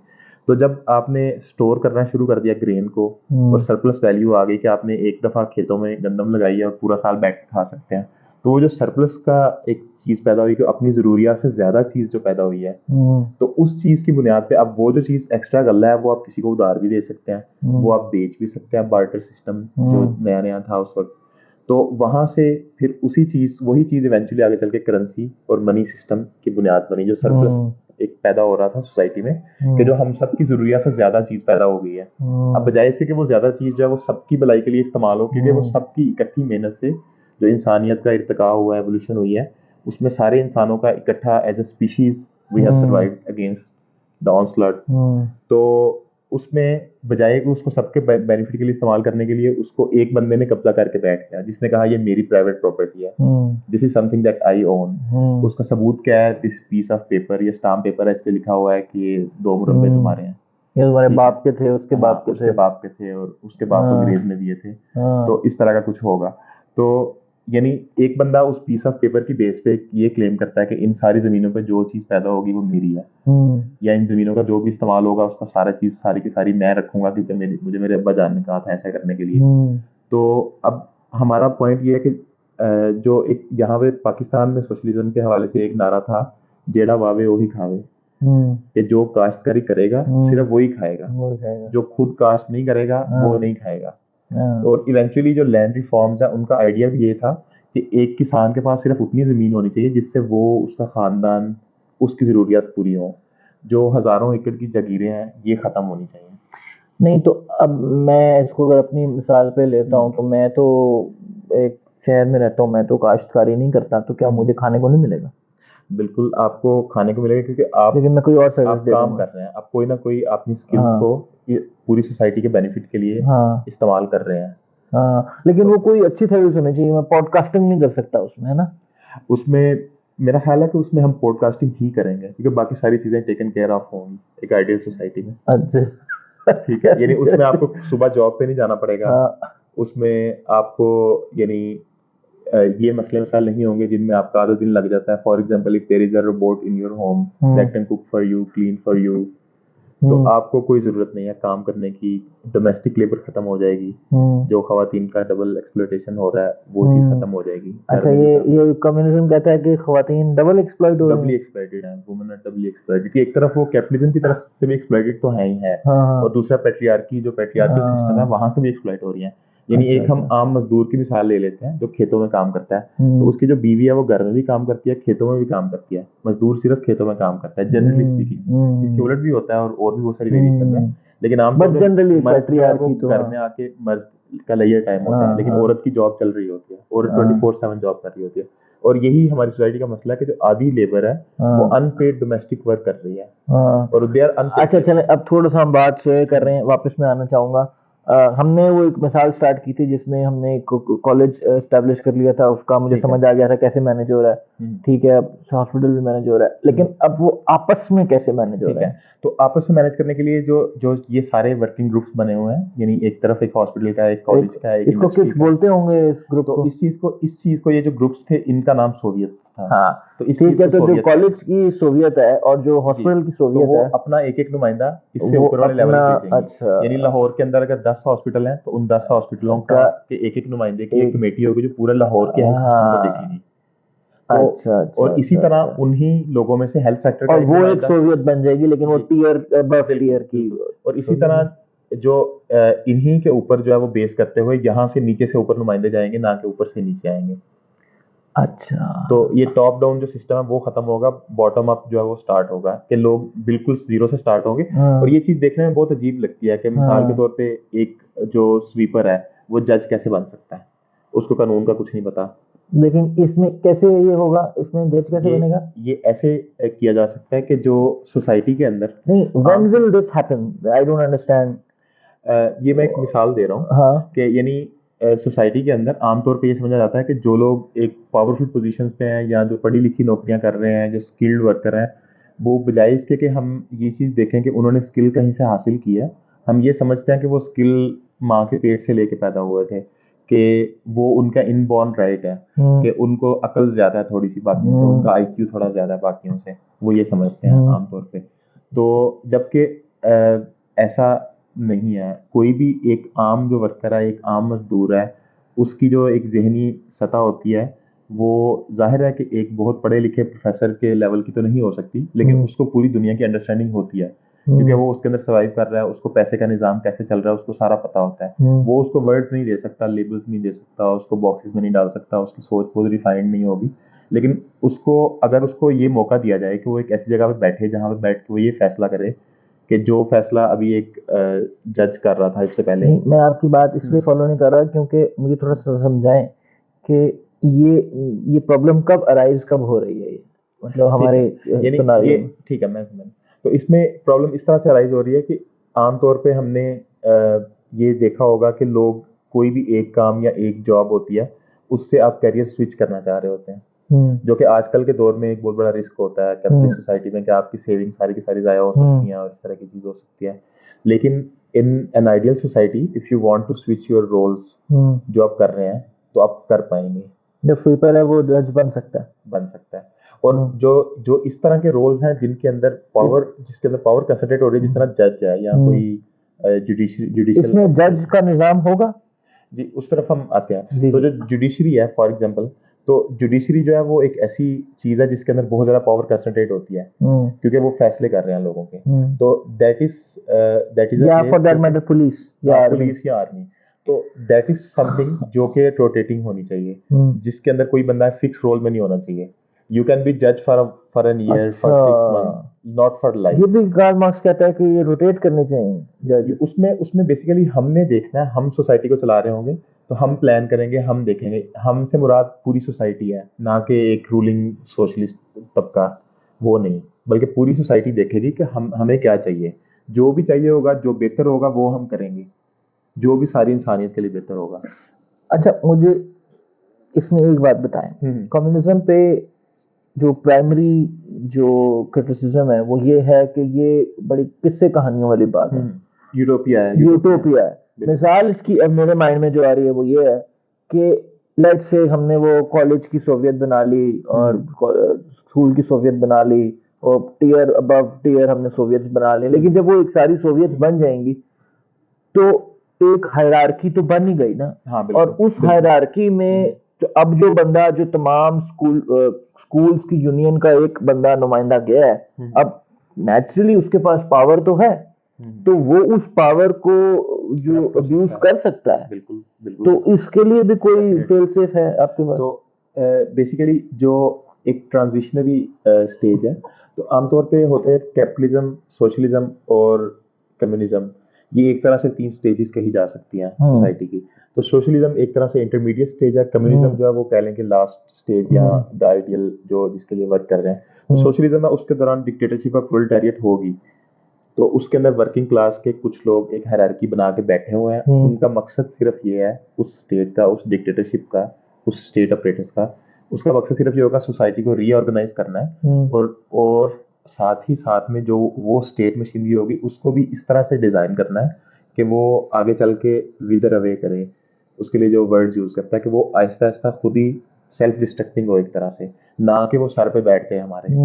ठीक है, हम वो चीज तो नहीं बनाना चाह रहे ना अपने, जो हमारे सरों पे आके नई अच्छा, रियासत ये बैठ लफ्ज जाए। इस्तेमाल है, फिर अवे करना चाहिए उसको। हाँ, तो वो अच्छा। विदर अवे कर दे। हमने एक ऐसी चीज डिजाइन करी है, बहुत बड़ा टास्क है, हाँ that is something that's never done before, that's been never done before. तो ये चीज, ये बहुत बड़ी चीज होगी, इसमें मुश्किलात भी आएंगी, चैलेंजेस भी आएंगी, इसमें फेलियर्स भी होंगी, और डेफिनेटली सारा मुझे मेरा जवाब नहीं मिला कि ये एक हायरार्की तो बन गई। आप कह रहे हैं कि बिल्कुल। सोशलिज्म की हाँ हद तक बिल्कुल, तो ये सोशलिज्म हायरार्की रहेगी, लेकिन जब तक कम्युनिज्म आएगा तब तक ये खत्म हो चुकी होगी। तो बेसिकली सोशलिज्म से आगे हम सिर्फ उसी सूरत में जाएंगे अगर जो सोशलिस्ट वो डिक्टेटरशिप और प्रोलेटारिएट बनी थी वो उस चीज को कर पाए जो उनका काम है। उनका एक टास्क है कि उन्होंने सोसाइटी को इस तरह से ऑर्गेनाइज करना है कि उसके अंदर से एक्सप्लॉयटेशन आहिस्ता आहिस्ता खत्म हो जाए। तो ये ग्रेजुअली ही खत्म होगा, एकदम से खत्म नहीं होगा। मिसाल के तौर पे कि एक डॉक्टर है, उसकी 1 लाख तनख्वाह है, एक स्वीपर है, उसकी 20-25 हज़ार मिनिमम वेज पे वो काम कर रहा है। तो जब निज़ाम तब्दील होगा, सोशलिज्म अगर सोशलिस्ट स्टेट्स आती हैं, सोशलिस्ट गवर्नमेंट आती हैं, तो उसके अंदर दोनों अपने अपने रोल्स में काम करते रहेंगे और दोनों को मोर और लेस सेम तनख्वाह मिलती रहेगी। इसमें ये हो सकता है कि दोनों की जो सहूलियात है वो बराबर हो जाएंगी। अगर डॉक्टर को उसका गाउन दिया जा रहा है, ग्लव्स दिए जा रहे हैं, तो स्वीपर को भी ग्लव्स मिलेंगे, उसको भी मास्क मिलेगा। उसके लिए भी मास्क उतना ही जरूरी है जितना डॉक्टर के लिए है। बिल्कुल है। तो अ, ये यानी इस तरह की चीजें इसके अंदर बराबरी होगी। और साथ में आपको जो बुनियादी जरूरियात जिंदगी हैं, जिसके अंदर खाना पीना, जिसके अंदर रहाइश है, और जिसके अंदर तालीम है, और सेहत है, और ट्रांसपोर्ट है, ये सारी चीजें ये मुफ्त दस्तयाब होंगी। तो इसका इसका मतलब ये है कि जो स्वीपर है वो ये सारी चीजों को वो कर रहा है एंजॉय। तो जो जो उसकी तनख्वाह होगी वो more of that is saving. ठीक है, लेकिन इसके अंदर डेफिनेटली कुछ लोग हाई पेइंग जॉब्स पे अगर हैं तो वो इवेंचुअली ज्यादा अमीर होते जाएंगे, अमीर से अमीरतर होते जाएंगे, और उनके पास ज्यादा इन्फ्लुएंस होगा। तो इसलिए हमने मार्केट्स को खत्म करना है जिसके अंदर वो पैसा यूज हो सकता है। There would be no market, market system नहीं होगा। अच्छा अच्छा, there will no market, there would be no market, यानी मार्केट्स जो है बेसिकली, मार्केट जो है ना वो चीज है जहां से कैपिटलिज्म पैदा होता है, जो फ्री मार्केट अच्छा है, अच्छा अच्छा, जो ओपन। सो अगर मुझे ये वॉच लेनी है तो मैं कहाँ जाऊंगा?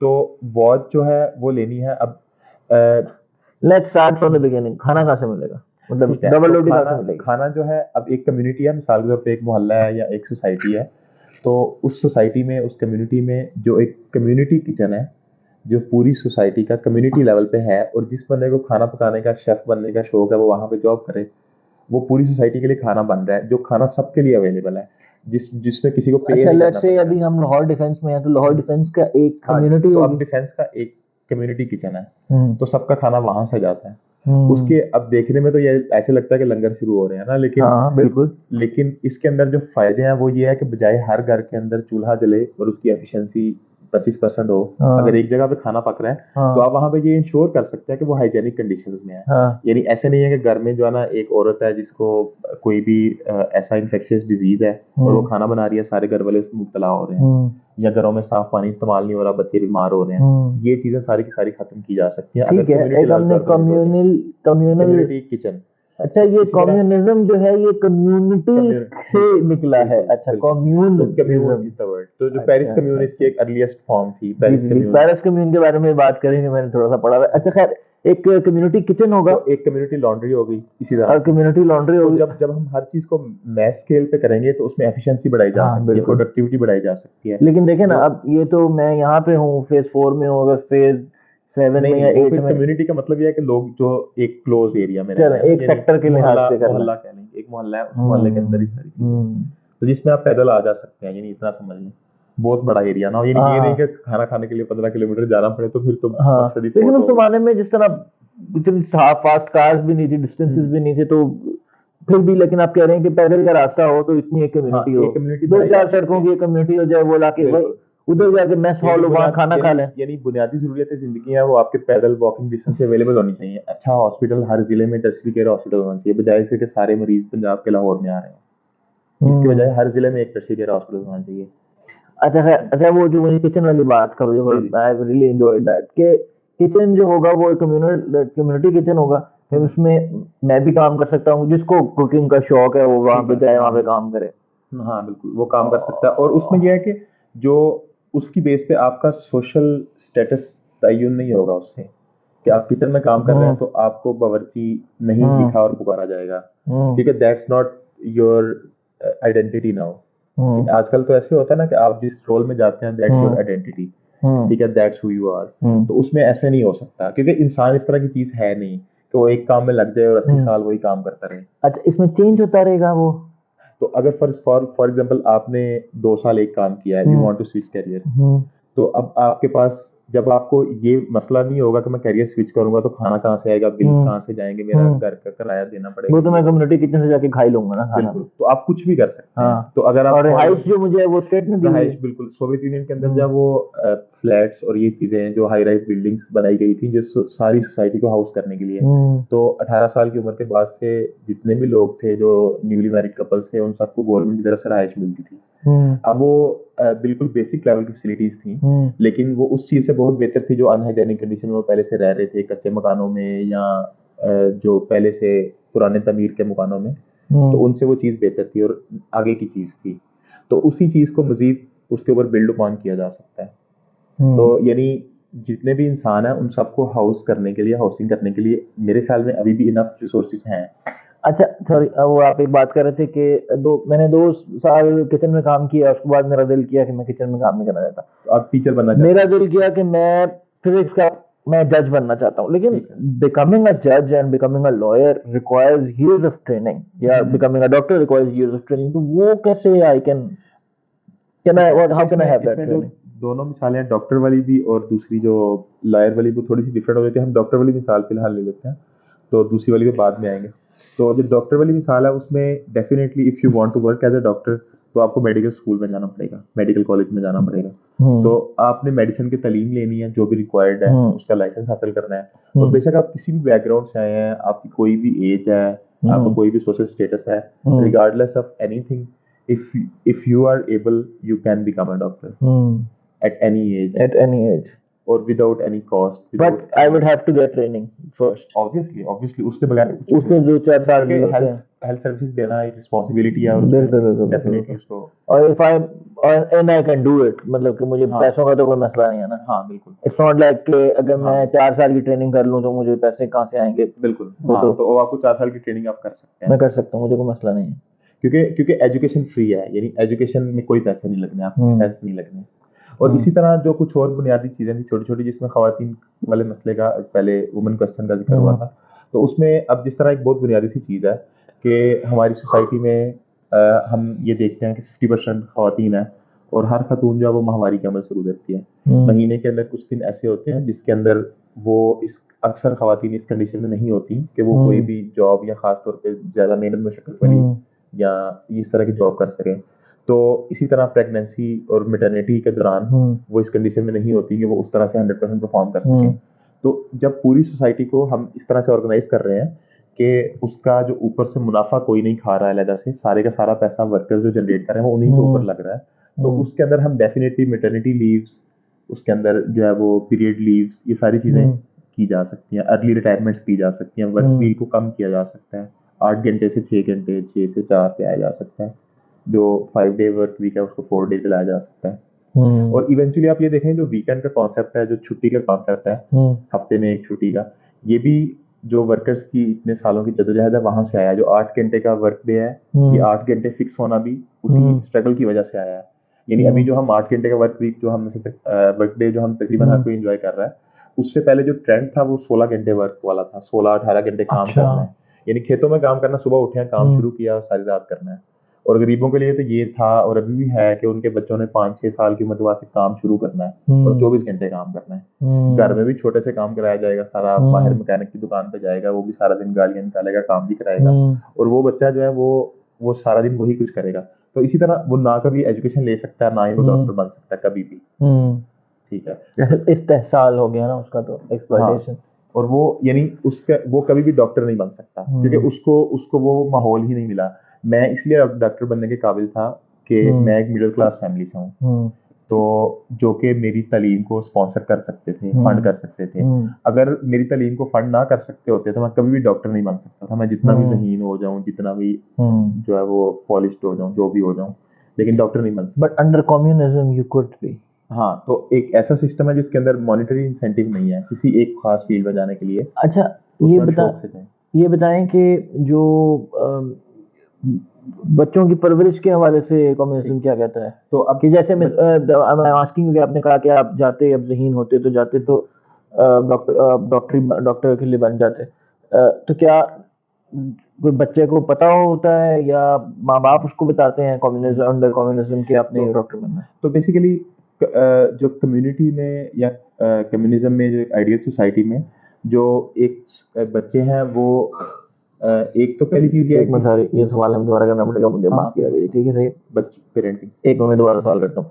अच्छा, मुझे थोड़ा सा अब ये बताइए कि जब कम्युनिज्म चाइल्ड रेयरिंग के बारे में क्या कहते हैं, चाइल्ड को किस तरह परवरिश किस तरह की जानी चाहिए? ठीक है। क्योंकि ये बात मुझे इसलिए जहन में है क्योंकि आपने जिक्र किया कि यू आर अ डॉक्टर, तो आप, आपकी फैमिली कुड अफोर्ड, इसलिए आप डॉक्टर बने। तो अगर अंडर कम्युनिज्म ये किस तरह, ये हाउ विल दिस वर्क? तो अब जो पेरेंटिंग है, आमतौर पे हम अपनी सोसाइटी में ये देख रहे हैं कि जो पेरेंटिंग है वो इंडिविजुअल लेवल पे हो रही है, कि एक घर है जिसके अंदर एक फादर, यानी एक माँ और बाप और बच्चे हैं, तो इंडिविजुअल लेवल पे हो रही है। लेकिन अगर हम इंसानी हिस्ट्री से ही, ह्यूमन हिस्ट्री में पीछे चले जाएं 10-15 हज़ार साल पीछे, तो उस टाइम पे जो एक कबीला होता था, जो ट्राइब होता था, उसके जितने बच्चे होते थे वो सबके बच्चे होते थे। तो उससे मुराद ये है कि जो बच्चों की परवरिश है, चाइल्ड रेयरिंग है, ये एक इस तरह की चीज़ है जो कि कुछ लोगों जो कि एक प्रॉपर जॉब है, और कुछ लोग ऐसे हैं किसी भी जॉब की तरह जो इस काम को पसंद करते हैं, और कुछ ऐसी लड़कियां, खवातीन हैं जो इस काम को पसंद नहीं करती, जिनके लिए कोई और कैरियर ज्यादा अहमियत रखता है। तो खवातीन और मर्द दोनों? हाँ, और बिल्कुल, और उसमें चूंकि हमने खवातीन को और मर्दों को एक अगर बराबरी के लेवल पे लाना है, तो दोनों के लिए इक्वल कैरियर अपॉर्चुनिटीज होनी चाहिए। अच्छा, कम्युनिज्म चाहता है कि खवातीन और मर्दों को बिल्कुल बराबर रखे, हर चीज, हर बंदे को जो बराबर से बराबर, मुराद है कि यानी जो टू ईच स्टेट फॉर है, हिज हाँ, एबिलिटी, वो वाला तो टाइप बिल्कुल वाला। बिल्कुल, तो उसमें जो चाइल्ड रियरिंग है, बेसिकली कम्युनिस्ट सोसाइटी में और कैपिटलिस्ट सोसाइटी में इसमें मेन फर्क ये होगा कि कम्युनिस्ट सोसाइटी में चाइल्ड रियरिंग प्राइमरीली मदर की जिम्मेदारी नहीं होगी, खातून की भी नहीं होगी।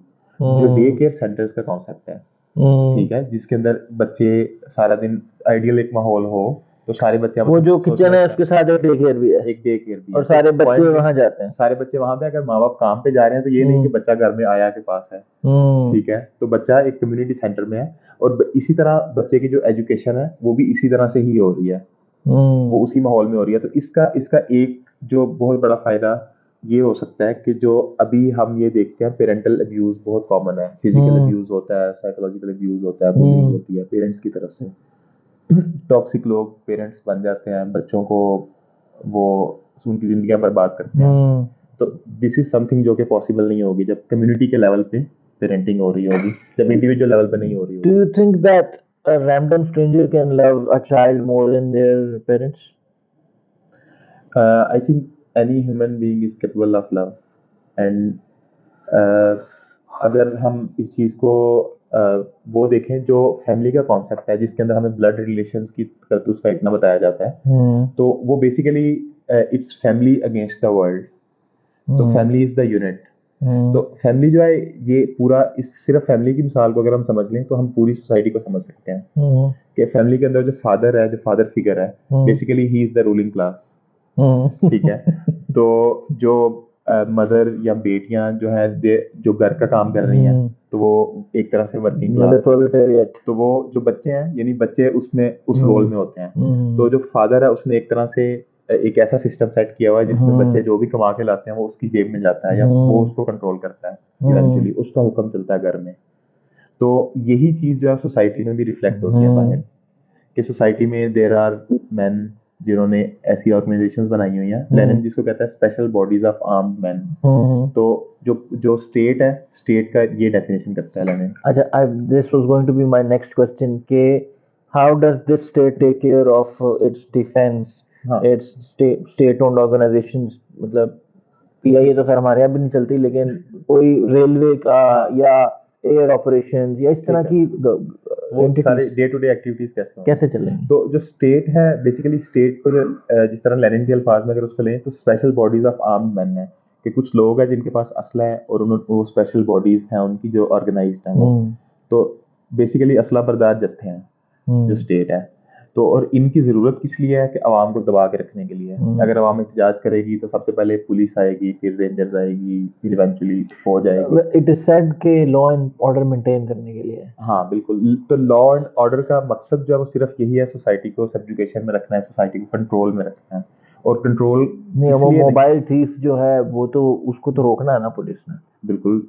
अब इसमें जो भी क्राइम है, जो क्रिमिनल एक्टिविटीज है, आप ये देखेंगे जो एक मोबाइल चोरी कर रहा है, कोई भी बंदा शौक से चोरी नहीं कर रहा होगा। आप कभी कह रहे हैं कि इस सोसाइटी में क्राइम होगा ही नहीं। चोरी नहीं हो सकती ना, जब पोजेशंस नहीं है, प्राइवेट प्रॉपर्टी नहीं है, तो हाँ, चोरी नहीं हो सकती। कोई चीज किसी की है नहीं, हाँ, चीजें बस चीजें हैं। इंसान अच्छा जो है वो अच्छा। उनको इस्तेमाल कर रहे हैं, इंसान आते हैं जाते हैं, थिंग्स आर देयर। यानी एक मकान जो है या एक जो फैक्ट्री है वो आपकी नहीं हो सकती। वो मटेरियल चीज है, वो जो फैक्ट्री बनी थी, जो यानी जिस साइंटिफिक नॉलेज को यूज करते हुए बनी थी, वो हजारों सालों की इंसानों की मुश्तरका मेहनत का नतीजा है, ना कि उस एक इंसान के अब्बाजान ने इजाद की थी। तो इसलिए वो सबका हक है, यानी उसके ऊपर हक भी सबका है। इसलिए जो हम सोशलिस्ट हैं वो इंटेलेक्चुअल प्रॉपर्टी राइट्स के खिलाफ हैं, पेटेंट उसके खिलाफ है। अच्छा, क्यों? उसकी रीजन ये है कि जो बेसिकली इंटेलेक्चुअल प्रॉपर्टी राइट्स हैं उनका इस्तेमाल जो हो रहा है, उसका इस्तेमाल सिर्फ और सिर्फ पैसा छापने के लिए हो रहा है। हम इसकी साइंस की पब्लिशिंग में मिसाल ले लेते हैं कि जो रिसर्च पेपर्स हैं वो शाया होते हैं, तो इवन यहाँ तक होता है कि जिस बंदे ने खुद अपना पेपर लिखा हुआ है, रिसर्च पेपर, वो खुद भी उसको एक्सेस करेगा तो उसको फीस देनी पड़ेगी या उसको सब्सक्रिप्शन लेनी पड़ेगी, क्योंकि वो एक पब्लिशिंग हाउस ने जिसने पब्लिश किया है, अब दैट्स उसकी प्रॉपर्टी है। तो अब बेसिकली वो साइंस के ऊपर सांप बन के बैठे हुए हैं, एक्सेस रोक के बैठे हुए हैं, उसके लिए पैसे मांग रहे हैं। It's as simple as that. जब तक वो एक्सेस फॉर ऑल नहीं होगी तो सबकी डेवलपमेंट ही नहीं हो सकती। वो नॉलेज जो है वो सिर्फ स्पेशल ग्रुप ऑफ पीपल के पास है, तो वो सोसाइटी को जैसे मर्जी मैनिपुलेट करते रहे। अच्छा, सो कम्युनिज्म क्या कहता है, व्हाट डज इट से? तो अब जो special bodies of armed man जो स्टेट है, तो जब तक पुरानी जो बॉडीज ऑफ आर्म्ड मैन थी, जो पुराने तबके की स्टेट थी, उनके जो असला बरदार जत्थे थे, जब तक वो किसी ना किसी फॉर्म पे एग्जिस्ट कर रहे हैं, तब तक उनके खिलाफ डिफेंस के लिए हमें भी जो अवाम है उसको अपने जत्थे बनाने पड़ेंगे जो उनको काबू कर सकें। ये सोवियत ही हैं वो जत्थे? हाँ, वो नहीं, वो जी बिल्कुल सोवियत के ही लोग हैं, यानी जो उसका मिलिट्री डिफेंस भी करेंगे, जो रेवोल्यूशन का। अच्छा, और अगेंस्ट मिलिट्री है सोवियट्स के पास? हाँ, रेड आर्मी थी, मतलब कमिंग बैक टू दैट। तो यानी उस रेड आर्मी का मकसद ये था कि जो व्हाइट आर्मी थी, जो जारिस्ट अपरेटस जो रहा सहा था, उसको सपोर्ट कर रही थी, तो उसको भी खत्म करना है, वरना तो जंग लगी रहेगी। ठीक है, और जंग जो है वो इस मुआशरे का, कैपिटलिज्म का, उसकी वजह से है।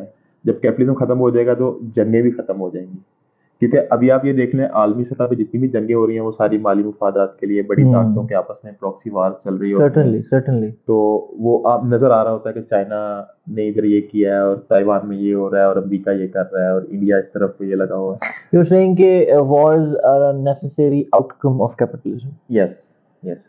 तो until there is capitalism there would be wars। और wars कभी खत्म नहीं हो सकती, क्योंकि जो माली मुफादात है वो इतने स्ट्रांग होते हैं कि उसके पीछे आप आर्मीज भेज देते हैं। यानी किसी जगह से रशिया ने अपनी पाइपलाइन बिछानी है, तो अपने फौजी भेजेगा वहां पे, क्योंकि पैसा आना है वहां से।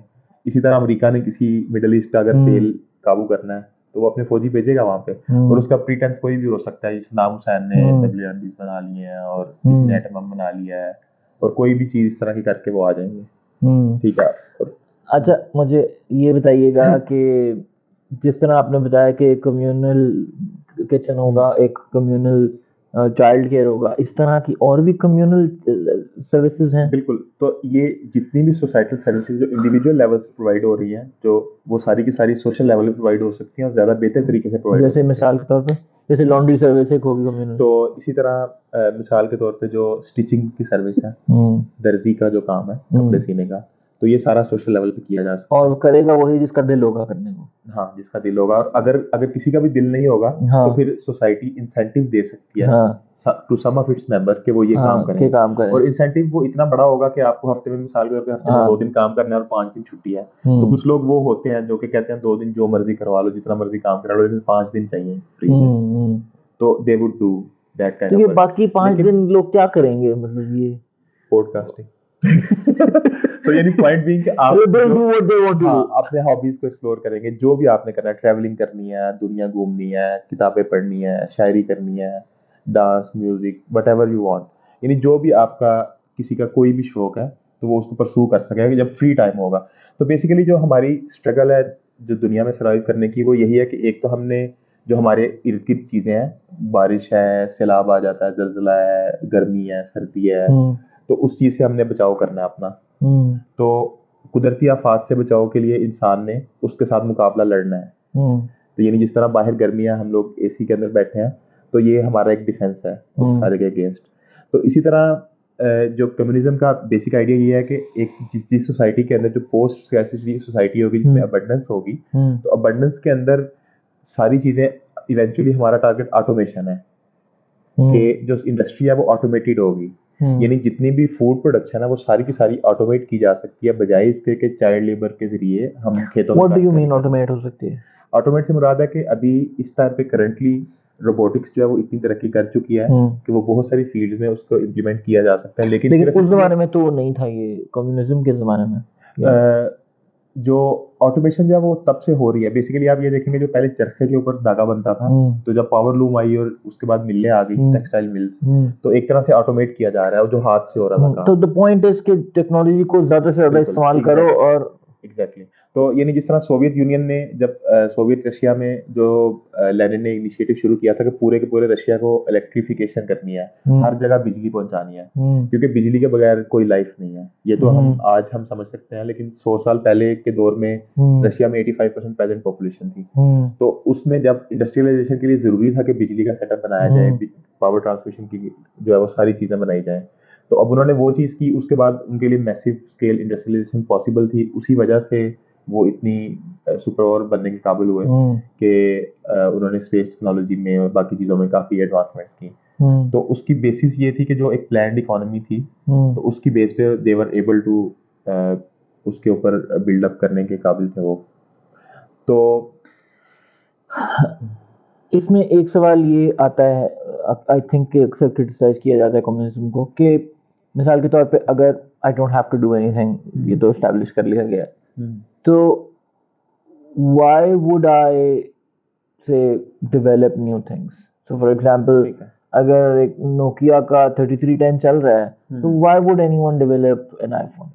क्योंकि लोग, people would want something with a touch screen. हम इंसान हैं, तो यानी हम आगे को जाना चाहेंगे हमेशा। एक नेचुरल इंक्लिनेशन है ह्यूमंस की। अच्छी चीज, नई चीज, बेहतर चीज, अपने लिए आसानी, अपने लिए बेहतरी पैदा करने की कोशिश। यानी लेकिन जब वो पैदा हो जाएगी, मतलब मिसाल के तौर पे मैं इन्वेंट करता हूँ आईफोन, तो मेरा कोई राइट नहीं है उसके ऊपर, ठीक है, और किसी को मैं दे दूंगा वो। मैं समझ। तो इसमें ना एक चीज जो आपने कहा कि मैं आईफोन इन्वेंट करता हूँ, तो इसमें इस फ्रेज में एक मसला यह है कि जो कोई भी डिवाइस या कोई भी चीज है वो कोई एक इंसान कभी भी नहीं बना सकता। जो आईफोन है, एक सिंगल आईफोन का अगर हम ये अंदाजा लगाएं कि इसके अंदर कितने इंसानों की मेहनत, बेशक 1 मिनट की मेहनत ही हो, तो कम से कम हजारों इंसानों की मेहनत होगी, जिसमें सैकड़ों के हिसाब से प्रोग्रामर्स बैठे हुए हैं जो इसका सॉफ्टवेयर डिजाइन कर रहे हैं। तो इट्स अ कंप्लीट पैकेज। इसलिए मैं ये नहीं कह सकता कि मैंने बनाया, तो किसी एक इंसान का नहीं हो सकता वो। तो इसके अंदर जितनी भी टेक्नोलॉजी है, कोई एक एक हर इंसानों की। और इसी तरह जो पूरे का पूरा आईफोन चल रहा है वो बेसिकली जो फिजिक्स के ऊपर, जो साइंस के ऊपर चल रहा है। तो फिजिक्स को परवान चढ़ाने में आइंस्टाइन की मेहनत है, न्यूटन की मेहनत है, उससे पीछे के हजारों सालों की इंसानों की मेहनत है। उसकी वजह से इलेक्ट्रिसिटी वाज पॉसिबल, उसकी वजह से बाकी सारी चीजें पॉसिबल थी। तो यानी ये मुश्तरका मिरास है इंसानियत की, ये किसी एक इंसान का मलकियत नहीं हो सकती, ना ही होनी चाहिए। But then do I have the incentive to make an iPhone या develop any new technology? आपको शौक है, आप अच्छी स्क्रीन चाहते हैं, बड़ी स्क्रीन चाहते हैं, टच स्क्रीन चाहते हैं, आप बनाएं, अपने हम ख्याल लोगों को इकट्ठा करें, ये आइडिया दें, इसके ऊपर रिसोर्सेज, जब अबंडेंस होगी तो रिसोर्सेज होंगे, आपके पास लैब होगी, 3D प्रिंटर्स होंगे, आप मॉडल्स तैयार कर लें, आपके पास जो है वो रिसोर्सेज होंगे जिसके जरिए आप कोडिंग कर सकें, और आपको ये सारी चीजें, इसके लिए मनी इन्वेस्ट नहीं करनी पड़ेगी, आपको किसी से उधार नहीं लेना पड़ेगा कि मैं एक नई चीज बना रहा हूँ तो पता नहीं कारोबार चले कि ना चले, इन्वेस्टमेंट करो, तो वो चीज नहीं होगी। आप अपनी मर्जी से वो चीज कर रहे हो। लेट्स से कि मैं अभी किचन में काम कर रहा था, तो मैं कहूँ कि यार अब मैं किचन में काम नहीं करना चाहता, मैं ये करना चाहता हूँ, दैट्स फाइन। हाँ बिल्कुल, एंड पीपल डू दैट, लोग ऐसे ही करते हैं, यानी प्रैक्टिकल रियलिटी में ऐसे ही हो रहा होता है अक्सर टाइम। लेकिन उसमें मसला ये आता है कि अगर आप जब जॉब स्विच करते हैं तो बहुत मुश्किल होता है, नई जगह पे जाना, सेटल होना, तो और अक्सर औकात जो है ना आपको कंप्रोमाइज करना पड़ता है, अपनी हम्म, सेविंग्स पे, अर्निंग्स पे, किसी चीज़ पे कंप्रोमाइज करना पड़ता है। बिल्कुल करना पड़ता है। सोवियत रशिया में ये सारा निज़ाम जो आपने बताया वो कितनी हद तक इम्प्लीमेंटेड तो था? इसमें हम ये कह सकते हैं कि सोवियत रशिया जो था वो कम्युनिज्म की स्टेज पे कभी भी नहीं था और ना ही वो हम्म, उसके नज़दीक भी था। वो हम्म, सोशलिस्ट कंट्री था जिसमें एक डिक्टेटरशिप ऑफ प्रोलेटारिएट बनी। हम्म, लेकिन उनका जो हम इसके स्टार्ट में बात कर रहे थे कि जो रेवोल्यूशन के बारे में आमतौर पे कहा जाता है कि वो कोई 70-80 साल चल गया था। हम्म, लेकिन मेरे ख्याल में वो 7-8 साल भी नहीं चला था। टेक्निकली वो फेल हो चुका था जब वो इंटरनेशनल होने में नाकाम रहा।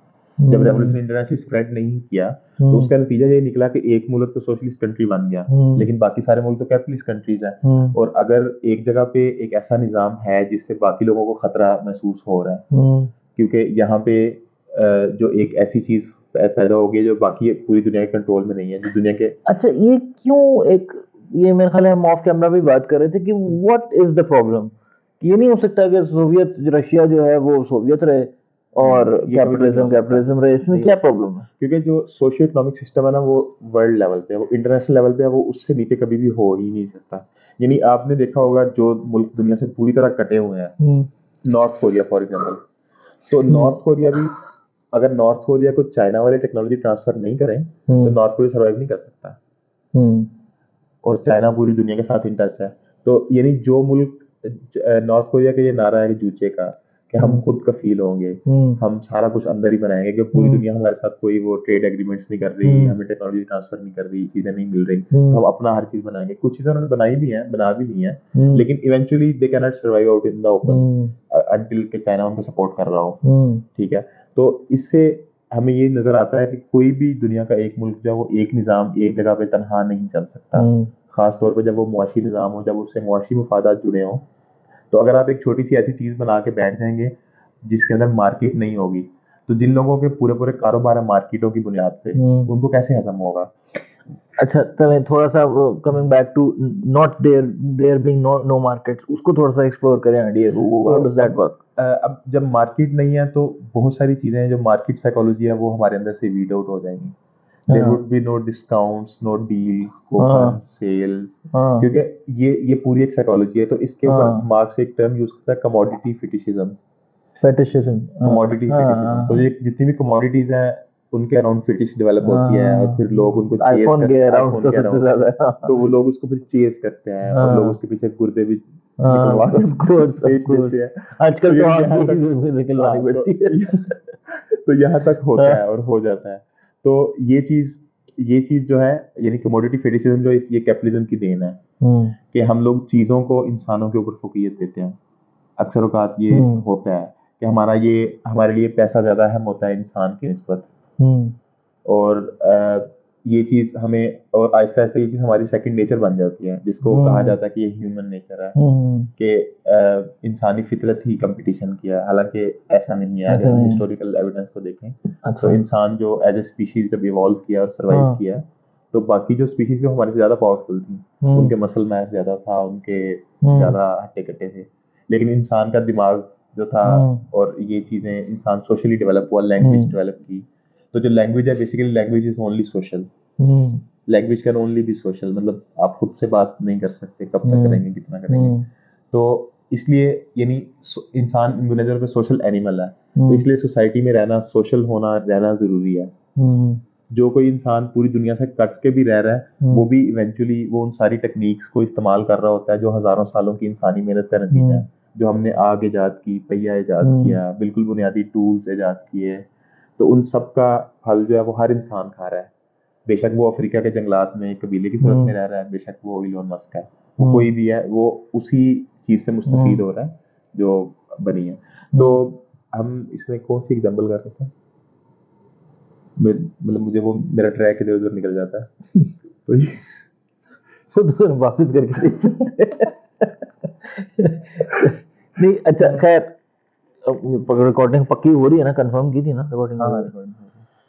अच्छा, मेरा क्लोज करने का इसको बिल्कुल दिल नहीं कर रहा। ये ऐसे ही चलेगा। अच्छा, एक ना पॉज लेते हैं छोटा सा, सुहेब को कुछ वो एक सवाल बस, हाँ एक, जरूर जरूर। अच्छा, एक जो बात मैं आपसे वो करना चाह रहा था वो ये थी कि अब जो मेरी अंडरस्टैंडिंग बनी है, इस इलाके का वो एक किचन भी है, एक नर्सरी भी है जहाँ बच्चे जाते हैं, एक एक स्कूल है, स्कूल है जहाँ बच्चे जाते हैं और पढ़ते हैं, वो भी सब कुछ फ्री है। साथ ही एक हॉस्पिटल भी है हॉस्पिटल जो है, कि फ्री है, कोई इलाज एक चाहिए हो। फैक्ट्री है जहाँ पे खाने पीने की चीजें बनती हैं या कोई भी चीज हाँ, बनती और है, कपड़ा पहनने बनता की है, कपड़ा बनता है, और बिल्कुल। वो भी उधर भी लोग इसी इलाके के लोग काम करते हैं। हम्म। मतलब कि ये सब सब यूनिट्स बने हुए हैं। हम्म। मतलब बहुत ज्यादा ये माइन्यूट लेवल पे ये सारे काम हो रहे हैं। तो ये बेसिकली जो हम बात कर रहे हैं कम्यून की या कम्युनिटी की, तो ये एक सेल है। तो हम्म। जो पूरी ह्यूमैनिटी या पूरी वर्ल्ड जो है वो एक ऑर्गेनिज्म होगी जो इन सेल हम्म। से मिलकर बनी है। हम्म। और बेसिकली ये सारी की सारी self supporting self independent communities होंगी हम्म। इवेंचुअली आगे चल के। लेकिन अभी के लिए हायरार्की, स्टेट स्ट्रक्चर, डिक्टेटरशिप और प्रोलेटारिएट हम्म। जरूरी है ताकि ये सोशल चेंज लाया जा सके और इम्प्लीमेंट किया जा सके, और हम्म। एक ऐसी चीज बनाई जा सके जिसके अंदर अथॉरिटी इटसेल्फ जो है वो विदरवे कर जाए। अच्छा, अथॉरिटी इटसेल्फ विद रिवे कर यानी जाए। यानी किसी एक इंसान को दूसरे के ऊपर अथॉरिटी ना हो। हम्म। तो उसमें आगे बात हुई थी क्राइम का क्या करेंगे हम, क्राइम कैसे खत्म हाँ करेंगे। हाँ हाँ। तो अब क्राइम के अंदर जो है ना वो बहुत सारा ऐसा क्राइम है जो कि सिर्फ इस वजह से है कि देयर आर क्लासेस, जो जिस तरह चोरी चकारी है, ये चीजें आपने हो कहा गई। था क्राइम तो होगा ही नहीं, क्योंकि ये तो इट्स अ क्राइमलेस सोसाइटी। हाँ, और वो उसमें उसमें जो चीज जो लोग कुछ कुछ लोग ऐसे होते हैं due to any number of mental health condition या कोई भी किसी भी वजह से वो कोई ऐसा काम करते हैं, somebody किल हम्म। समवन। वो ठीक है, सीरियल किलर्स होते हैं। तो हाँ सीरियल किलर्स हैं या पीडोफाइल्स होते हैं, हम्म। कोई भी हो सकता है। तो जो भी ऐसी सोसाइटी के ऐसे कुछ लोग हैं जो कि इस हद तक डिरेंज्ड हैं कि वो पूरी सोसाइटी को हार्म कर रहे हैं, हम्म। तो उनको उनके लिए हम इंस्टीट्यूशन बना सकते हैं। ठीक हम्म। है, जिस तरह अभी आजकल अमेरिका में प्रिजन्स को कोरेक्शनल फैसिलिटीज कहते हैं। हम्म। तो कोरेक्शनल फैसिलिटीज बनाई जा सकती हम्म। हैं या कोई भी इस तरह की चीज बनाई जा सकती है जिसके अंदर उनको कन्फाइन रखा जा सके, अनलेस के वो सोसाइटी को हार्म ना हम्म। करें। हम ये चीजें इंश्योर कर सकते हैं। ठीक है, ठीक ये है, तो जाहिर है। और लेकिन कैपिटल पनिशमेंट नहीं होगी, कि यानी हम किसी भी इंसान को कत्ल नहीं कर सकते। ऐसी कैपिटल पनिशमेंट नहीं होगी। यानी इसमें इसमें बेसिकली ये उस दौर में जो लोग रह रहे हैं ये हम्म। उनका फैसला होगा, हम उनके लिए पहले से फैसले नहीं कर सकते। अच्छा। ये बहुत फ्यूचर की बात है ना। अच्छा। अभी हमारा जो टास्क है okay. Being being a hmm. Socialist, जो मेरा टास्क है, जो हम लोगों का टास्क है, वो यही है कि हमने इस सिस्टम की अंडरस्टैंडिंग हासिल करनी है, हमने ये सारी चीज़ों को समझना है, और हमने जो भी इसमें अपना किरदार अदा कर सकते हैं हमने वो किरदार अदा करना है। एज मैं अगर बतौर एक डॉक्टर के और बतौर एक साइकेट्रिस्ट के जो भी रोल कर सकता हूँ मैं वो हम्म। करूंगा। इसी तरह एक कोई इंसान कोई टीचर है, पॉडकास्टर है तो वो बिल्कुल वही रोल वो करेगा रोल टू करेगा। Bring your message out in the open. हाँ, तो ये चीजें, और ये पूरी एक बहुत लार्ज ग्रुप ऑफ पीपल है जिसकी कॉन्शियस एफर्ट के साथ ये चीज हम्म। पॉसिबल होगी, उसके बगैर पॉसिबल नहीं होगी, वरना वही निज़ाम चलता रहेगा जो चल रहा है। अच्छा, मुझे ये बताएं कि, and I am sorry I am taking so much of your time, Pakistan में इस टाइम पे सोशलिज्म एंड नाउ अब तो मैं काफी वेल वर्स्ड हो गया हूँ, कम्युनिज्म का क्या स्टेट है? What is it? पाकिस्तान में अगर देखा जाए तो चंद एक पार्टियां हैं। एक तो हिस्टोरिकली जो हमारी पीपल्स पार्टी थी, रोटी कपड़ा और मकान के नारे पे जो इलेक्शन जीता इन्होंने, और उसके बाद फिर भुट्टो ने कुछ हद तक नेशनलाइजेशन भी की, जिसके अंदर कुछ सरमायादारों की चीजें ले ली गई, सबकी नहीं, और कुछ की लेके नेशनलाइज कर ली गई। So बेसिकली you जो are भुट्टो का याद, supportive of that नहीं nationalization? नहीं, क्योंकि भुट्टो ने क्या किया था, भुट्टो ने सरमायादारों के पास से इंडस्ट्रियां निकाल के ब्यूरोक्रेट्स के हाथ में दे दी थी। हम्म। ये हमारा मकसद नहीं है। हमारा मकसद है कि इंडस्ट्रीज अगर कैपिटलिस्ट के हाथ से निकली है तो वर्कर्स के हाथ उन्हीं में जाएगी, वर्कर्स के हाथ में। ब्यूरोक्रेट के हाथ में क्यों जाएगी। यानी हम्म। ब्यूरोक्रेट कौन होता है, उसको तो पता ही नहीं है कि फैक्ट्री में हो क्या रहा है। हम्म। उसके पास रिपोर्ट्स आती हैं, वो उसकी बेस पे बैठ के जो है ना कोई भी रैंडम डिसीजन ले लेता है, उसको इन्फोर्स करवाता रहता है। हम्म। तो जो टॉप डाउन डिसीजन है वो अक्सर ऐसे ही होते हैं। हम्म। तो भुट्टो ने जो जो गलत किया था वो ये था कि जो इंडस्ट्रीज अगर नेशनलाइज हो रही थी तो वो नेशन के हाथ में होनी चाहिए, पूरी कौम के हाथ में होनी चाहिए, वर्कर्स के हाथ में होनी चाहिए, बजाय के कौम के नाम पे ब्यूरोक्रेट्स के हाथ में हो। हम्म। तो ये चीज यानी ब्यूरोक्रेटाइजेशन से भी हमने बचना है। अगर हम डिक्टेटरशिप प्रोलेटारिएट बना रहे हैं, ऐसी हायरार्की बना रहे हैं जो कि रेवोल्यूशन का काम करेगी, तो जो जो लोग उन रोल्स में होंगे उनके अंदर ब्यूरोक्रेटाइजेशन हो जाएगी, होती है। सोवियत एक्सपेरिमेंट में हमें नजर आई है कि हुई है। बिल्कुल। तो वो चीज कैसे हुई है हमने उसकी स्टडी करनी है और हमने उस चीज से बचना है, हमने वो चीज नहीं होने देनी। यही हमारा टास्क है। यानी अगर हम ये नहीं करते तो हम we are destined to fail. ठीक है, I understand that and very beautiful point. मुझे ये बताइएगा, मैंने आपसे सवाल पूछा था कि कम्युनिज्म इस टाइम पाकिस्तान में कहाँ पे, किस स्टेज तो पे है? एक तो कोई पीपल्स लोग पार्टी, एक आपकी पीपल्स तरह के पार्टी, कितने लोग हैं एग्जिस्ट करते हैं? तो एक तो देखिए, पीपल, पीपल्स पार्टी के लिहाज से तो जो आपने जवाब दिया, मुझे लगता है कि वो तो एक पब्लिक पार्टी है हाँ और बिल्कुल एक। बिल्कुल, तो पीपल पार्टी को किसी भी तरह से सोशलिस्ट पार्टी या हम्म। वो नहीं कहा जा सकता। उनका अपना नारा जो था वो यानी इस्लामी सोशलिज्म का था, लेकिन ना तो वो इस्लामी थे ना सोशलिस्ट थे। हम्म। तो अब उसके बाद से उसके अलावा कुछ पार्टीज थी, एक कम्युनिस्ट पार्टी ऑफ पाकिस्तान भी थी। तो और इसके अलावा और भी बहुत सी पार्टीज थी, छोटी छोटी थी लेकिन, तो चंद सौ या मैक्सिमम चंद हजार अफराद पर मुश्तमिल पार्टीज थी। हम्म। तो इन पार्टीज की कभी भी उस तरह से पेनिट्रेशन या रीच नहीं हुई अवाम में। उसकी उसकी भी बड़ी वाज़ेह रीज़न है कि पीपल्स पार्टी ने एक दौर के अंदर बहुत सारी वर्किंग क्लास को कैप्चर किया था, और बहुत सारी आवाम जो थी पीपल्स पार्टी के नारे पे जैसा भी वो था उस पर यकीन रखते हुए साथ चलती थी।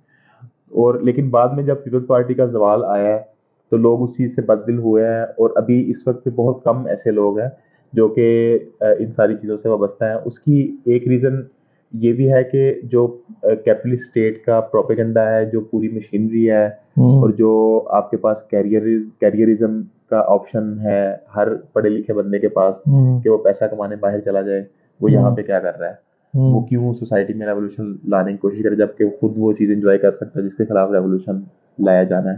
तो यानी उसका वो टारगेट होता है, वो आइडियल होता है। तो इसलिए पाकिस्तान के अंदर इस वक्त पे जो कम्युनिस्ट पार्टीज हैं वो तादाद में काफ़ी कम है, लेकिन हैं, और बहुत से लोग हैं भी जो कोशिश कर रहे हैं, जो काम कर रहे हैं। और लेकिन इस वक्त पे उनकी जो पोजीशन है वो बिल्कुल भी ऐसी नहीं है कि हम ये कह सकें कि उनमें से कोई भी एक पार्टी इस पोजीशन पे है कि कल को अगर कोई तब्दीली आती है सोसाइटी में, कोई सोशल चेंज आती है, तो वो उस वक्त पे कोई अच्छा रोल प्ले कर सकें, या वो उस चीज़ को यूटिलाइज कर सकें वर्कर्स के बेनिफिट के लिए, आवाम के बेनिफिट के लिए उसको यूटिलाइज कर सकें। तो ये इस वक्त पे अभी कोई भी पार्टी इस स्टेज पे, इस लेवल पे नहीं है, क्योंकि इतनी डेवलप्ड ही नहीं है। वो जो लाल है, लाल सलाम, लाल खान, नहीं नहीं, वो जो लम्स के प्रोफेसर हैं, क्या नाम है उनका, लाल के नाम से बैंड भी है उनका, तैमूर तैमूर रहमान। तैमूर। हाँ जी हाँ बिल्कुल, हाँ तैमूर हाँ, रहमान। वो he is part of the. बिल्कुल वो अब इसमें मसला यह है कि वो खुद को सोशलिस्ट कहते हैं। मैं तैमूर रहमान साहब की इस बात से एग्री नहीं करता। वो बेसिकली सोशल डेमोक्रेट कहलाए जाने के लायक है, कि वो सोशलिस्ट नहीं है, ही इज़ नॉट। उनके उनके अगर आप ख्यालात सुने तो जो उनके एक मैंने उनकी वीडियो देखी थी जिसमें तालीम और सेहत के हवाले से अपने ख्यालात का इजहार कर रहे थे, तो वो लिबरल पोजीशंस हैं कि हम जो है वो कैपिटलिस्ट फ्रेमवर्क के अंदर रहते हुए उसके सॉल्यूशंस दे रहे हैं, जबकि हम ये कह रहे हैं कैपिटलिस्ट फ्रेमवर्क को खत्म करना है, फिर सॉल्यूशंस होंगे। यानी रिफॉर्म नहीं हो सकती, सिर्फ रेवोल्यूशन हो सकता है। मार्क्स का ये पॉइंट है कि सिस्टम इतना खराब हो चुका है कि इसको रिफॉर्म कभी भी नहीं कर सकते, क्योंकि ये डिजाइन ही सिर्फ एक्सप्लॉयटेशन के लिए था। एक और सवाल मेरे जहन में आ रहा है थोड़ा सा पीछे से, तो ये बताएं कि इसमें शादियां कैसे होती हैं? How do you find partners and how do you get married? अब यह कि शादी जो है बेसिकली एक सोशल कॉन्ट्रैक्ट है। तो दो इंसानों के दरमियान जो भी हो रहा है, तो अगर कोई भी अथॉरिटी ऊपर बैठी है तो उनको इस चीज़ से कोई गर्ज नहीं होनी चाहिए कि उनमें क्या हो रहा है। तो इवन शादियों की जो रजिस्ट्रेशन है वो भी आवाम की मर्जी है। अगर दो लोग साथ में रह रहे हैं तो इसमें किसी को तीसरे बंदे को इतराज करने का, पाबंदियां लगाने का, यानी गवर्नमेंट को यह हक नहीं दिया जा सकता कि वो हर शहरी के बेडरूम के अंदर घुस के फैसले करे कि आप ये कर सकते हैं और ये नहीं कर सकते। ये शहरियों का अपना फैसला है कि उन्होंने क्या करना क्या नहीं करना, और हर इंसान को अपने अच्छे बुरे की, गलत सही की तमीज होती है, और हर इंसान अपने लिए फैसला करने के काबिल होता है। हर अक्ल वालिद इंसान अपने लिए खुद ही फैसला करता है इवेंचुअली। तो जो शादियों के अंदर जो चीज़ अभी इमीडिएटली मेरे जहन में आ रही, जो ख़त्म की जा सकती है, वो जहेज़ का सिस्टम है। तो उसको मुकम्मल तौर पे एलिमिनेट किया जा सकता है। और जब वो चीज़ नहीं होगी तो फिर उस वक्त पैसे के लिए शादियां बंद हो जाएंगी, कैरियर के लिए शादियां बंद हो जाएंगी।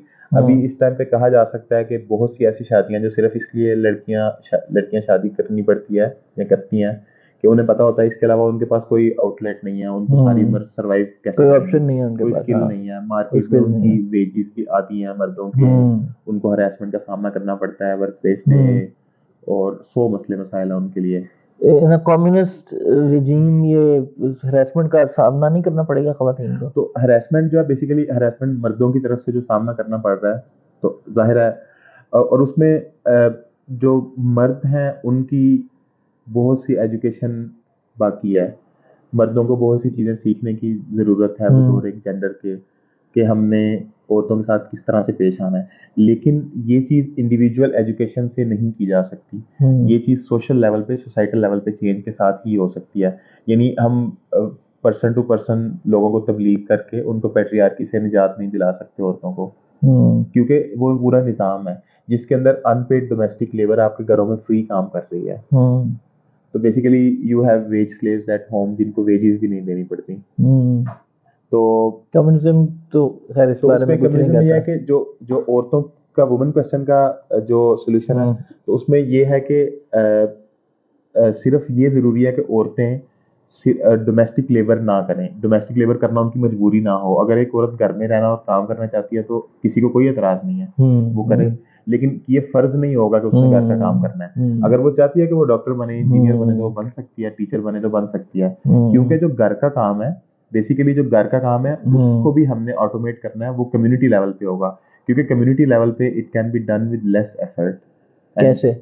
क्योंकि जब 100 लोगों का खाना पक रहा है तो हम इकोनॉमी ऑफ स्केल को यूज कर सकते हैं, लेकिन जब घर में एक चूल्हे में एक इंसान का खाना पकता है, वो अंडरस्टैंड, मिसाल के तौर पे मेहमान आए, घर गंदा हो गया, अब सफाई करनी है, ये तो खुद ही करनी पड़ेगी। तो लेकिन अगर अबंडेंस अगर अबंडेंस है और पोस्ट स्कैर्सिटी सोसाइटी है, तो वो ऑटोमेटेड वैक्यूम क्लीनर होगा, आपने सिर्फ एक बटन प्रेस करना है, वो वैक्यूम क्लीनर सारी सफाई करेगा। एक रोबोट होगा, वो सारे बर्तन उठा के रखेगा, धोएगा।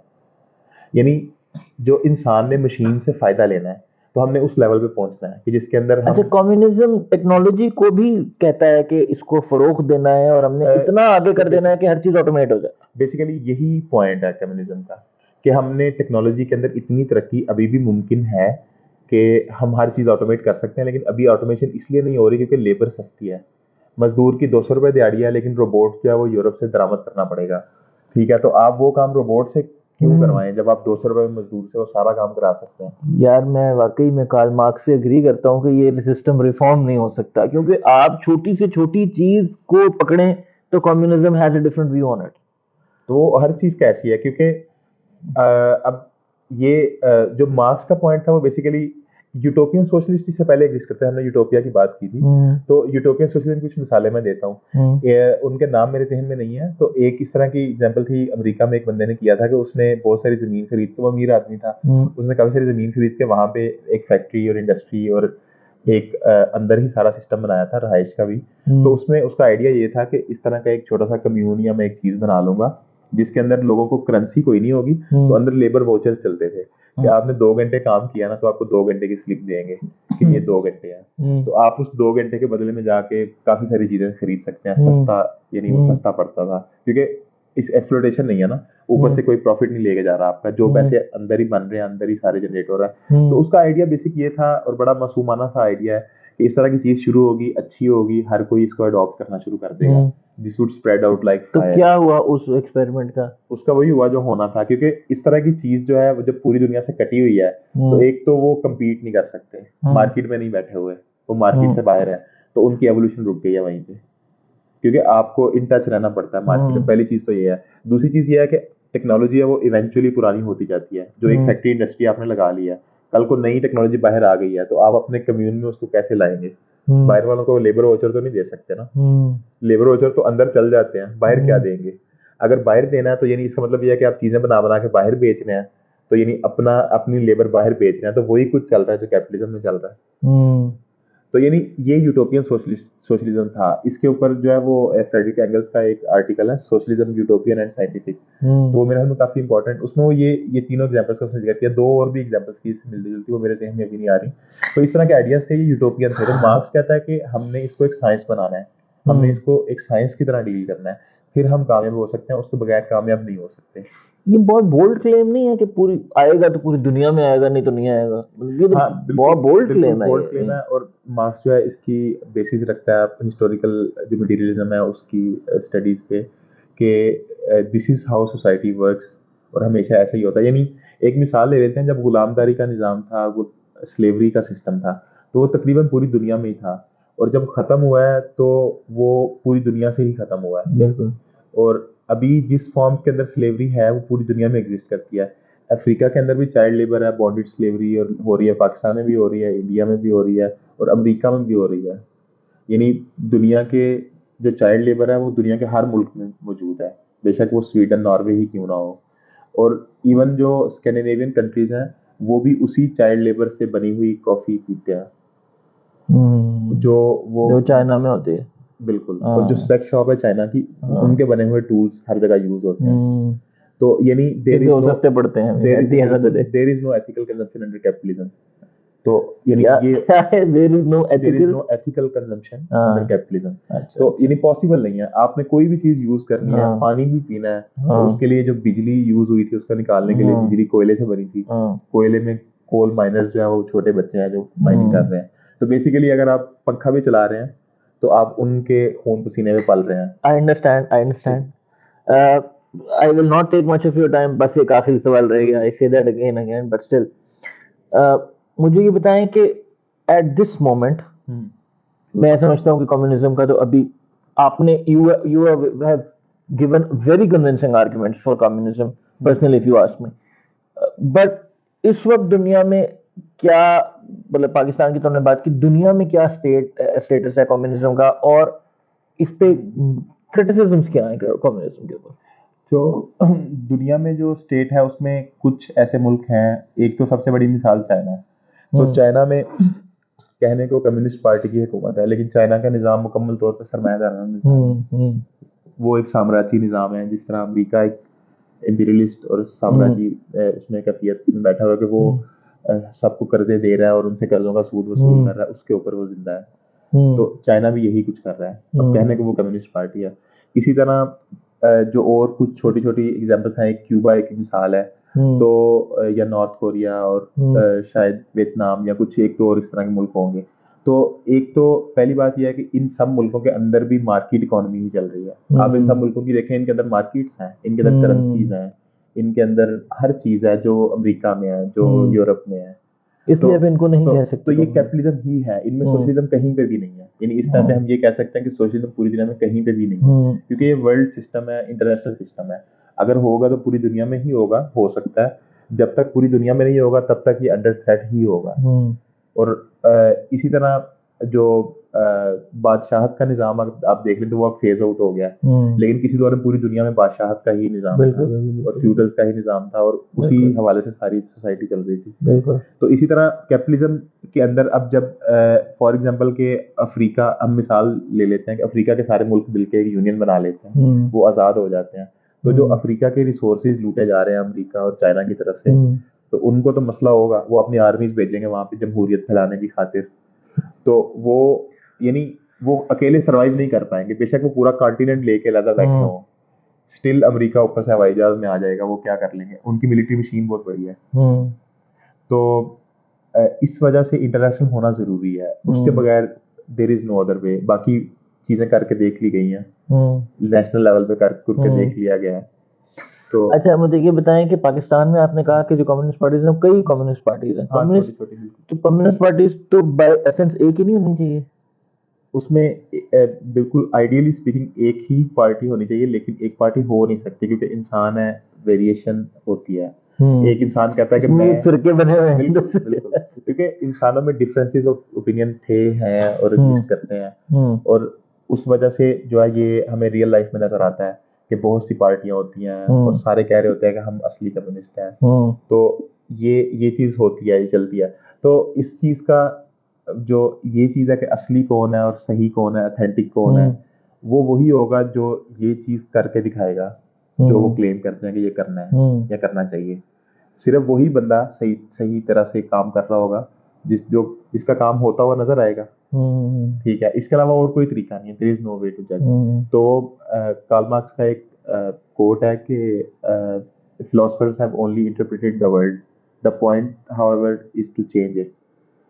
तो इंटरप्रिटेशन तो बहुत की गई है कि ये मसला है, वो मसला है, ये मसला है, लेकिन पॉइंट जो है वो उसको करना है, करके दिखाना है। The point is to do it. के बातें करना तो बहुत आसान है, वो हम हर कोई कर लेता है, होती भी रहती हैं और हजारों साल से हो रही हैं, लेकिन जब तक ये क्लास सिस्टम को हम खत्म नहीं करते। तो इसमें अब एक जो बड़ा बेसिक सा आइडिया, मैं एक छोटी सी मिसाल दूंगा। जो यूनान में या ग्रीक्स में जो साइंस की, फिलोसफी की बहुत ज़्यादा एक किक स्टार्ट आया था तो उस दौर में बेसिकली सिर्फ वही लोग साइंस कर रहे थे जिनको खाना पीना प्रोवाइडेड फॉर था बाय स्लेव्स। तो यानी ह्यूमैनिटी का सिर्फ 2-4% हिस्सा था जिसकी सारी सहूलियात पूरी हो रही थी, बुनियादी ज़रूरियात पूरी हो रही थी, और इस वजह से वो तालीम और तरबियत और साइंस और आर्ट्स और म्यूज़िक और इन चीज़ों के लिए काबिल थे, फिलॉसफी के। तो अगर पूरी दुनिया के सारे इंसानों को बुनियादी सहूलियात प्रोवाइडेड फॉर हों, तो जो चीज़ वो 2% लोग कर पाने के काबिल हैं वो 100% लोग कर पाने के काबिल होंगे। तो सोसाइटी मैसिवली प्रोग्रेस करेगी इनटू द फ्यूचर। जो ऑटोमेशन है, जो अबंडेंस है, वो पॉसिबल हो जाएंगी, जो इस टाइम पे हमें पॉसिबल नहीं लग रही। क्योंकि एक मैसिव जो है वो बूस्ट आएगा प्रोडक्टिविटी में, और वो बहुत बड़ा बूस्ट होगा, खासतौर पर जब जो डोमेस्टिक अनपेड लेबर है, जब वो कह लें कि सोसाइटी में प्रोडक्टिवली हिस्सा लेंगी, बजाय इसके कि एक औरत का सारा टाइम क्लीनिंग पे और कपड़े धोने पे, खाना पकाने पे लगता रहे, वो अपनी सलाहियतों का बेहतर इस्तेमाल करेगी और ये सारे काम एक रोबोट या एक कम्युनिटी किचन के जरिए ये आउटसोर्स किए जा सकते हैं। हर घर के अंदर अलग अलग लॉन्ड्री मशीन की जरूरत नहीं है, ठीक है। एक कम्युनिटी लेवल पे ये काम ज्यादा बेहतर तरीके से, ज्यादा हाइजेनिक कंडीशन में, ज्यादा अच्छे तरीके से और इकोनॉमी ऑफ स्केल को यूज करते हुए कम एफर्ट में, कम टाइम में, कम पैसे में किया जा सकता है। अब एब्सोल्यूट आखिरी क्वेश्चन है, एब्सोल्यूट आखिरी, इसके बाद मैं कोई नहीं पूछूंगा। अभी भी कुछ साल पहले मैं जर्मनी जा रहा था, तो रास्ते में ना मेरा दुबई में लेओवर था। तो जब मैं दुबई में लैंड किया ना, तो दुबई वाले टर्मिनल वालों ने जब हमें जर्मनी के लिए कॉल की, तो उन्होंने कहा जी देखें आप, उन्होंने कॉल स्टार्ट की कि जी members of the privilege card holders please board the plane. फिर उन्होंने कहा जी first business class please board the plane. फिर उन्होंने कहा first class board the plane. फिर 2-4 और फिर एंड में था जी इकोनॉमी बोर्ड द प्लेन। तो एक instance where we are flying in the air, it's a big feat for humanity. उसमें भी humanity has found a way to find classes, and there उसमें भी उन्होंने क्लासिफाई कर दिया कि जी आपने आगे ये वो। तो क्या humanity का inherent नहीं है to create classes, and whether it is wise to fight against it? ठीक है। तो जो क्लास सिस्टम थे वो बेसिकली, जिस तरह हमने पहले बात की, एग्रीकल्चर के साथ जो तबकात बने, जिनके पास एक तबके के पास सरप्लस आया और वो ज़मीनों के मालिक बन के बैठ के प्राइवेट प्रॉपर्टी का कॉन्सेप्ट पैदा हुआ, तो वहाँ से एक तबकात बने, और इंसान जो है वो बुनियादी तौर पे एक दूसरे के साथ कोऑपरेशन के अंदर जिंदा रहता है, ना कि कंपटीशन में। फैमिली के अंदर जो माहौल होता है, जो फैमिली के साथ जितनी सेंटिमेंटलिटी अटैच्ड है, वो इसलिए है कि फैमिली के अंदर कोऑपरेशन होता है या होना चाहिए या डिजायर्ड है। तो कोऑपरेशन की वजह से हम उसकी बेस पे सर्वाइव कर रहे होते हैं, इस वजह से हम उसके अंदर होते हैं। तो कंपटीशन फैमिलीज का आपस में होता है, तो इसी तरह सोसाइटी में out in the open individuals का आपस में कंपटीशन है, क्लासेस का भी आपस में कंपटीशन है। तो इस क्लासेस के आपस में कंपटीशन को खत्म करने का एक ही तरीका है कि क्लासेस खत्म हो, ठीक है। और इवन जो एक सोसाइटी है जिसमें डिक्टेटरशिप ऑफ प्रोलेटारिएट बैठी हुई है, जो 99% अवाम को रिप्रेजेंट कर रही है, लेकिन 1% बुर्जुआजी को सप्रेस करके बैठी हुई है, it is still authority, still exploitation. बेशक वो 1% लोगों का हो रहा है, किसी भी फॉर्म में हो रहा है, वो हो तो रहा है उनका, और जब तक ये डंडे का जोर चल रहा है तो मसले होंगे साथ में, अथॉरिटी के साथ प्रॉब्लम्स भी आएंगी, लोग करप्ट भी होंगे, लोग जो है वो इसके खिलाफ भी काम करेंगे, अपने जाती मुफादात को भी लेके आगे जाने की कोशिश करेंगे, कॉन्स्पिरेसीज भी होंगी, सारा कुछ होगा। लेकिन ये पूरी सोसाइटी की स्ट्रगल है, और इवेंचुअली आई थिंक के humanity would win, the society would win, not the few individuals, a little group of people जो कि हमारे ऊपर रूल कर रहे हैं। This has so far hasn't happened historically, but it will happen, do you think? हाँ, it would happen. With this, I would like to end the podcast for today, and I would like to thank Dr. Umair for the wonderful contributions that he has made. आपके time का, आपके वक्त का बहुत शुक्रिया, and I am filled with questions अभी भी, लेकिन जाहिर है कि हमारे पास लिमिटेड टाइम है और अभी ऑलरेडी काफी टाइम हो गया है पॉडकास्ट को। तो I thank you Umar for being part of the podcast. Thank you very much. Thank you. Goodbye.